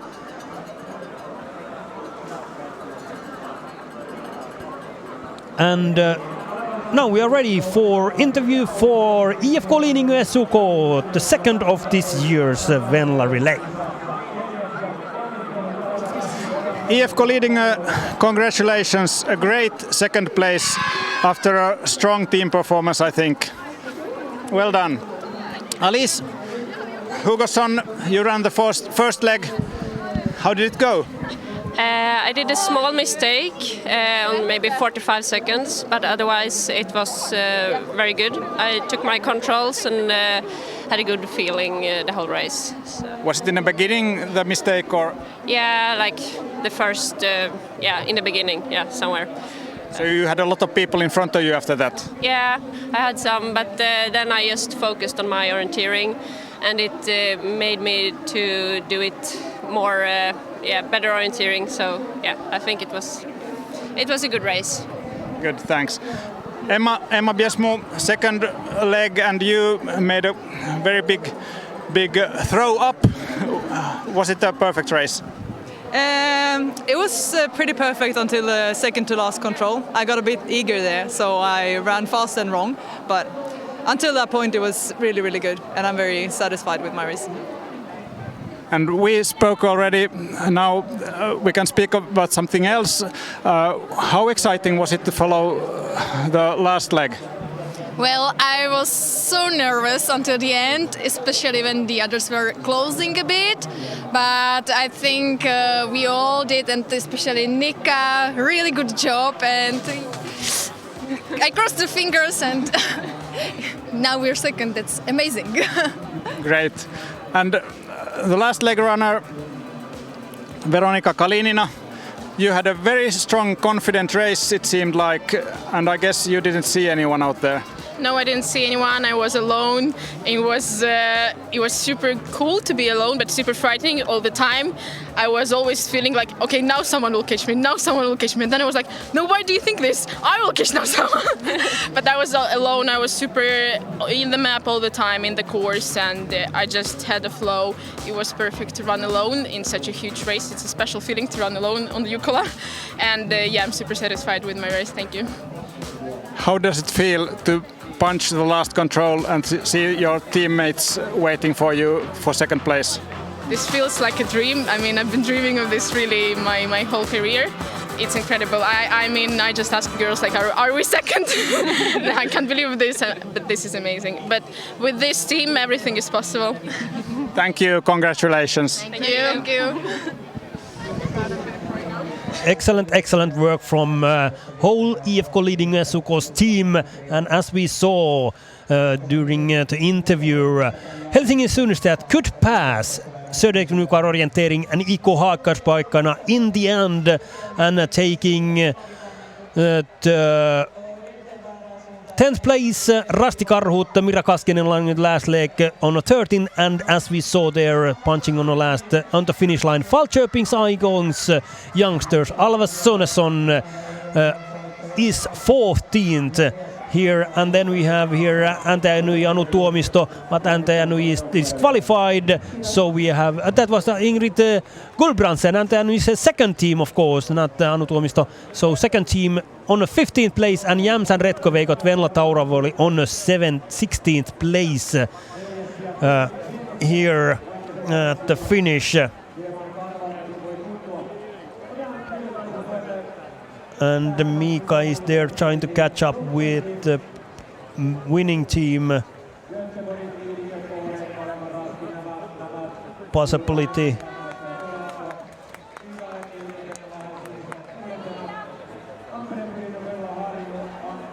Or not, I'm not certain.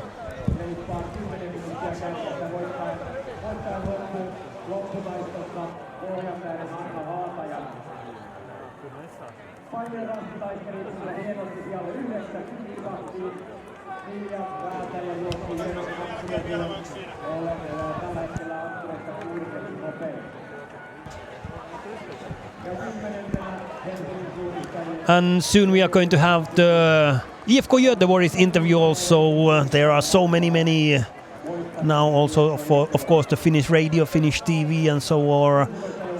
Will want to have the winners in the interview. And here we have now Suunta Jyväskylä and Teresa Janasikova together with Halden Asko's Svetlana Mironova at the finish. Suunta Jyväskylä on the 17th place and Halden Asko 18th. Fastest last runner was Venla Harju for Tampereen Pyrintö. She was 1 minute and 23 seconds faster than Sara Hagström. who was second, and the third fastest was Eveli Kaasiku for Helsingin Suunnistat, bringing Helsingin Suunnistat from 18th to 10th place. Tampereen Pyrintä's Venla Harju started from the 19th place and was 7th in the finish. Also remarkable pace for Venla, who is also ready for the World Championships here. Bekkelaget 19th, Tiisaren 20th, and Iktiisa on the 21st place behind IFK Göteborg, today's winner. Let's hear what the girls has to say. IFK Göteborg, Victoria Hestad Björstad, Sanna Fast, Elin Månsson and Sara Hagström. Congratulations. Thank you. Victoria, you started this amazing team. How nervous were you to do it? Oh, I was quite nervous. I had the high expectations for myself after last year, and I noticed that my orienteering was a bit out of shape, if you could say so. I've been sprinting a lot, so first it was difficult to me, but I managed a stable race, and that was good when these girls were fixing it up afterwards. Good, and we talked earlier with both of you about your race. So how did it feel for you to watch the last leg?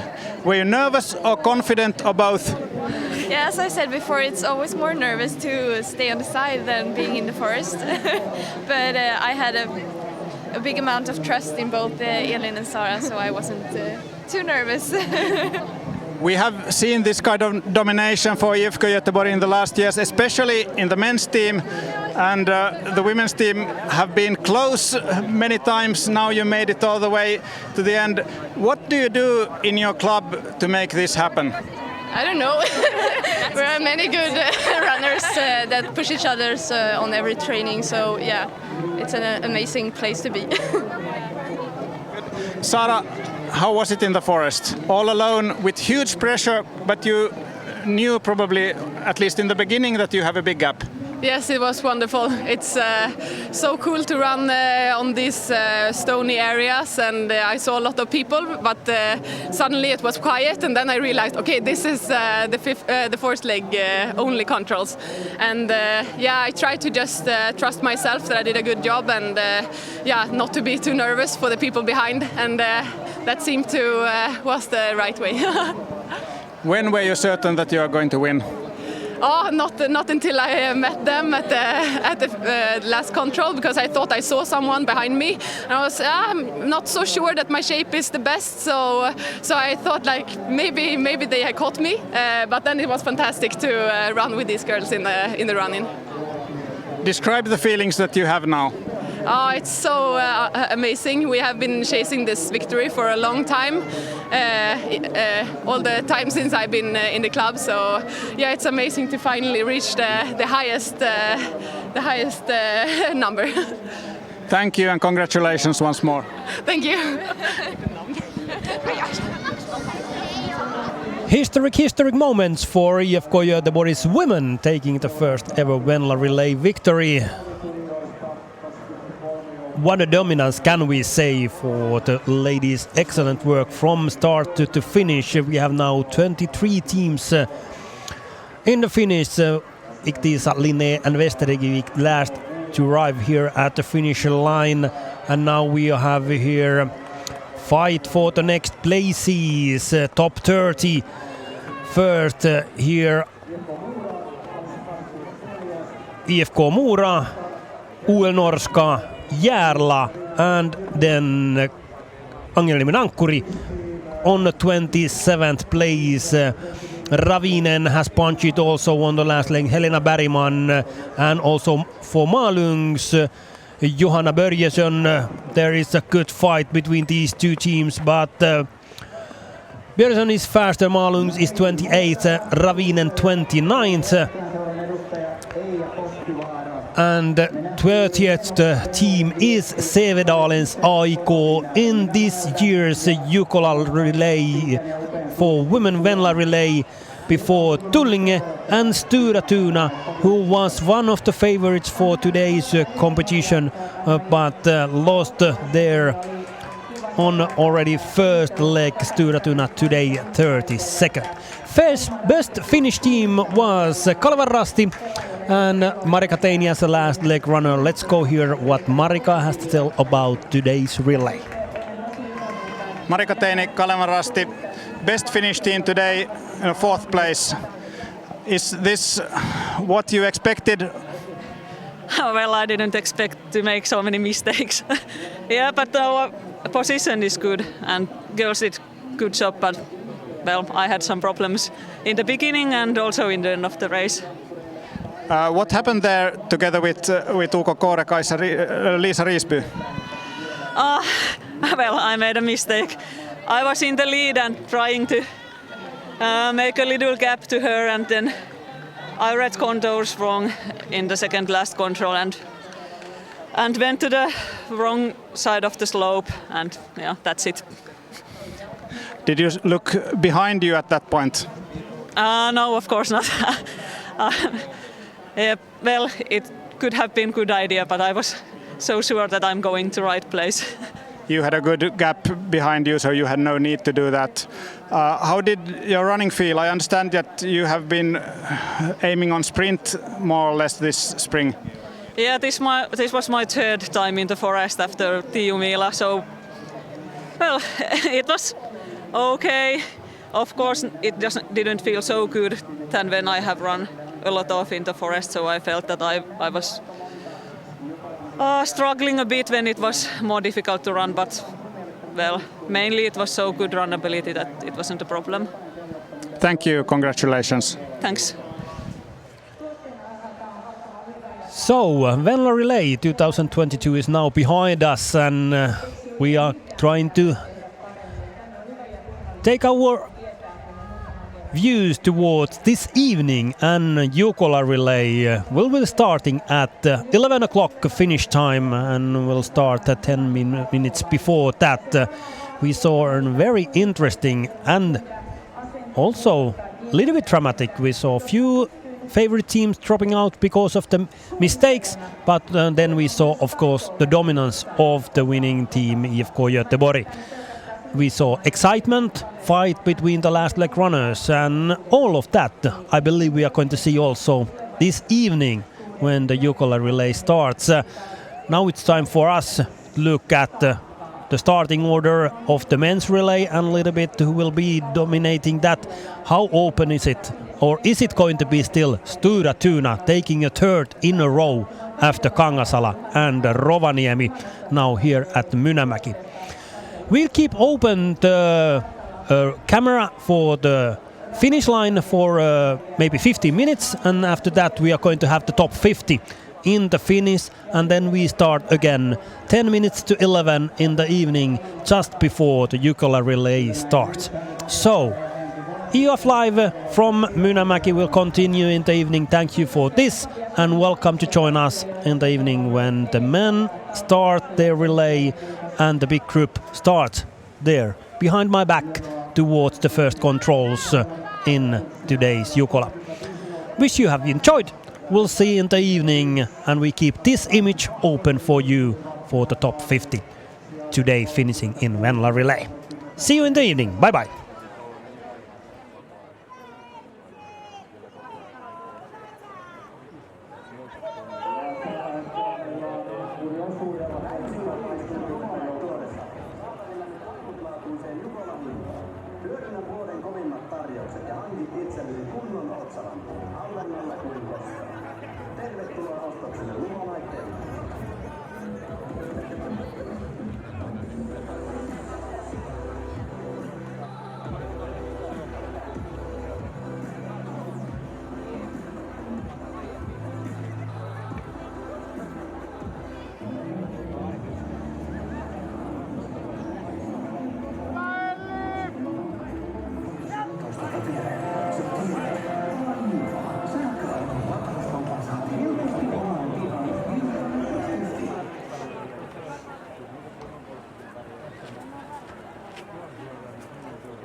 Ja 39 joukkuetta on nyt tullut maaliin.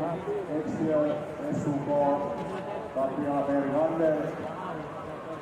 Eli sitten maaliin. Ja tosiaan vajaa 400 joukkuetta on nyt lähtenyt tuonne ankkuriosuudelle. Eli vielä on niin kuin meidän koskivarantoon vinkkejäkin monta juoksijaa odottamassa omaa vuoroaan. Samaan aikaan sitten saadaan maaliin viime vuoden voittaja Alta Öössä UK. Alta Öössä this year. Hyvä Sonia, kepeetä on. 26 minutes and 59 seconds behind. Alta Öössähän puuttui monia MM-kisoihin tähtäviä urheilijoita, jotenka osittain selittää sitä, että viime vuoden voitoista jäätiin nyt sitten jo reilusti kauemmas. 40 joukkuetta maalissa. Meidän on kohta aika hypätä sivuun hetkeksi. Palaamme sitten illemmalla taas asiaan. Jasotaan Jussi ja Mikko yhteenveto tämän päivän kisasta. 40 joukkuetta maalissa 27 minuutin sisällä. Se näyttäisi ehkä enemmän kuitenkin kuin mitä odotettiin. Se oli yllättävää, että erotautu tulee niin suuriksi olemassa vaiheessa, mutta toisaalta niin maastahan on ollut kahtia jakautunut, että on niiden nopeiden siirtymävälien, polkujuokseen, hakkuyritysten lisäksi sitten tai niiden jatkumona niin tosi hankalia avokallioalueita, osittain pienipiirteisiä, osittain kylmiä, jolloin se teki semmoiset portat pumpassa meni väärille hajollainen. Niin siis vähän tuli sellainen kuva sienissä kohdin, mutta ehkä se, että ei pitänyt olla mitään yllättävää, niin taisi ihan yllättävää, että ei ollut yllättävää. Joo, että siinä niin kuin tiedettiin, vauhti on tässä maastossa erittäin kova ja sitten kun mennään aivan kapasiteetin ylärajoilla, niin sitten homma ei pysykään ihan näpeissä loppuun asti. Eli se oli ehkä se, mitä nähtiin, kun mennään todella lujaa, niin virheitäkin tulee. Vaikka ajateltiin, että maasto ei ole niin äärimmäisen vaikea tai rankka, mutta fyysisyyys tekee siitä sitten kuitenkin suorituksen hallinnasta haastavaa. Ja nähtiin yllättävän jopa isoja virheitä välillä osuuksilla ihan huippujuoksijoita. Kyllä. Miten, jos kurkataan tuota tuloslistaa, nyt siellä on 41 joukkuetta, Tampereen Pyrinön 2 tuli mikä oli 41.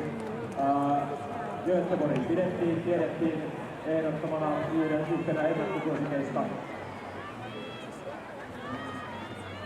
Mutta noista muista joukkueista Liivikön itseni ehkä hieman yllätti, että kuitenkin tuli noinkin korkealle kakkoseksi.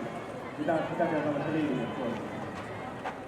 Samaa mieltä, että sellainen tunne, että Liivinen ehkä kykenee parempaan kuin mitä Piunkela kykeni, mutta erityisesti juuri Ankkurin ja ehkä myös kolmasosuuden juoksijan, niin heitä pidin etukäteen vähän semmosena korppeina, että en ollut niin varma, että Emma tiesi mun vahvuuden tietää ja se ei ollut mikään yllätys. Sen sijaan se, että Kore on tuossa kolmantena, niin Kore juoksi Piukelasta hyvin. Kore juoksi jotain muita kevään viestiä Ruotsissa hyvin, että se ei oikeastaan ole mikään yllätys. Joo, kyllä. Sitten neljäntenä paras suomalaisjoukkue Kalevan Rasti. Kolmas ja olisi ollut otettavissa mahdollisesti, voi olla, että olisi hävitty optimissakin sitä, että ikinä saa tietää. Hyvä sijoitus kuitenkin. Mutta jäikö teille sellainen olo, että sieltä olisi ollut otettavissa jotain muutakin vielä? Niin, Kalevan Rasti pystyy kuitenkin vahvasti loppuosuupaneella viimeisellä osuudella erityisesti nousemaan tuonne hyvin korkealle kamppailemaan kärkisijoista. Niin kuin tuossa äsken haastattelussa kommentoitiin, niin alkuosuuksilla ihan hyvät suoritukset, mutta ei ole aivan huippusuorituksia. Ehkä olisi siellä sitten tarvittu aivan huippusuoritukset silloin näillä kahdella edeltävällä osuudella, ykkös-kakkososuudella, jotta Kalevan Rasti oli sitten kamppailut vielä korkeammista sijoista tämän vuoden juoksuissa. Ainakin itsellä ja sellainen fiilis, että IFK Göteborg dominoi tänä vuonna sillä tavalla, että sinne asti ei olisi Kalevan Rastilla ehkä ollut mitään mahdollisuuksia. Sen sijaan toisen ja Mutta näin jälkeenpäin, kun saatiin joukkueen johtajilta ja managereilta vähän ennakkotietoa, niin muun muassa kun IFK Göteborg mainitsi, että Simona Ebersoldin keskittyminen MM-sprinttikisoihin ja hänen poisjäänsä, niin se ei välttämättä kuitenkaan edes vaikuttanut heidän ykkösjoukkueensa. Tämä saattaa olla heidän ykkösjoukkueensa, vaikka Simona olisi juossut. Näin jänsiviisaana niin tuntuu siltä, että näinhän se oli. Kyllä. Noista muista kymppisakkiin juoksista joukkueista Nydalle yllätti sinänsä. Heitä puuttui Hauskenurme ja Helena Karlsson, Viunila voittajia. Nousivat kuitenkin viidenneksi, eli heillä oli kyllä tuo loppuun todella vahva. Kyllä, Nydalle pystyi kuitenkin suoriutumaan erittäin hyvin, vaikka tuli poisjääntejä Tiumilan joukkueesta. Eli se meni hyvin. Se mikä oli hienoa ja nähdä, että seuraavat sijat siitä perään oli paljon ison kasa suomalaisjoukkueita hyvin tiiviisti samassa ryhmässä. Ja olisi ollut tietenkin mielenkiintoista nähdä, miten Tampereen Pyrintä, jos alkuosuudet olisivat vähän suurimmat paremmin. Venla Relay oli alkuosuuden nopein 1,5 minuuttia toiseksi nopeinta alkuun ja saada haastelua. Eli Venla Relay ainakin oli äärimmäisen kovassa kunnossa. Olisi ollut mielenkiintoista nähdä, olisiko seitsemässä ollut vieläkin parempi, jos alku olisi mennyt vähän paremmin. Ehkä enemmän vähemmän sitä, mitä tuli se varmaan itsekin olla. Ja se mikä voidaan kanssa nostaa, että tässä oli eri osuuksilla, eli aloitusosuudella, mutta sitten sen jälkeenkin niin oli paljon nuorten MM-kisoihin valittuja urheilijoita sekä Ruotsista, Norjasta, Suomesta, Unkarista, jotka tekivät erittäin hyviä juoksia tai sitten juoksivat erittäin kovassa paikassa ja se onnistuneet ihan täysin, mutta olivat saaneet vastuuta ja saivat myöskin sitten oppia tulevaisuutta varten. Sitten muutaman vuoden päästä ne ovat valmiimpia vastaavassa paikassa niin huippusuorituksen. Juuri näin. Esimerkiksi juuri tämä Lahden suunnisteen Antti Elisa Mattila aivan varmasti harmittaa tällä hetkellä, mutta aivan hirvittävän iso potentiaali myöskin siellä takana, mikä varmasti kantaa tulevina vuosina Lahdelle hyvää ja paljon. Eli ei missään nimessä ymmärrämme kuuluttamassa, että se varmasti harmittaa Elisaa tällä hetkellä, mutta positiivisen kautta ehdottomasti Lahdella vahvistukselta mihinkään. Kyllä näin on. Hienoa nähdä ja paljon nuoria suunnistajia, niin kuin Jussi äsken kertoi, monissa joukkueissa, eli varmasti tullaan ensi vuonna sitten Porvoossa näkemään Venloissa jälleen erittäin kovat kamppailut. Nyt toivotetaan kaikille niille, jotka eivät ole vielä maastoon päässeet, nauttikaa suunnistuksesta. Olette saaneet nauttia tästä kisan seuraamisesta ja tiedätte vähän mitä siellä on luvassa, joten oikein hyvää kilpailua kaikille, jotka vielä lähtee. Niin, kolmannelta osuudelta on tullut 470 joukkuetta, joten oikeastaan voidaan todeta, että tästähän kisat vasta alkaa. Kyllä näin, ja tässä kohtaa sitten vaihdetaan kuulutusporukkaan. Päästään toinen seuraamaan näitä joukkueita ja heidän juoksujaan ja suorituksiaan.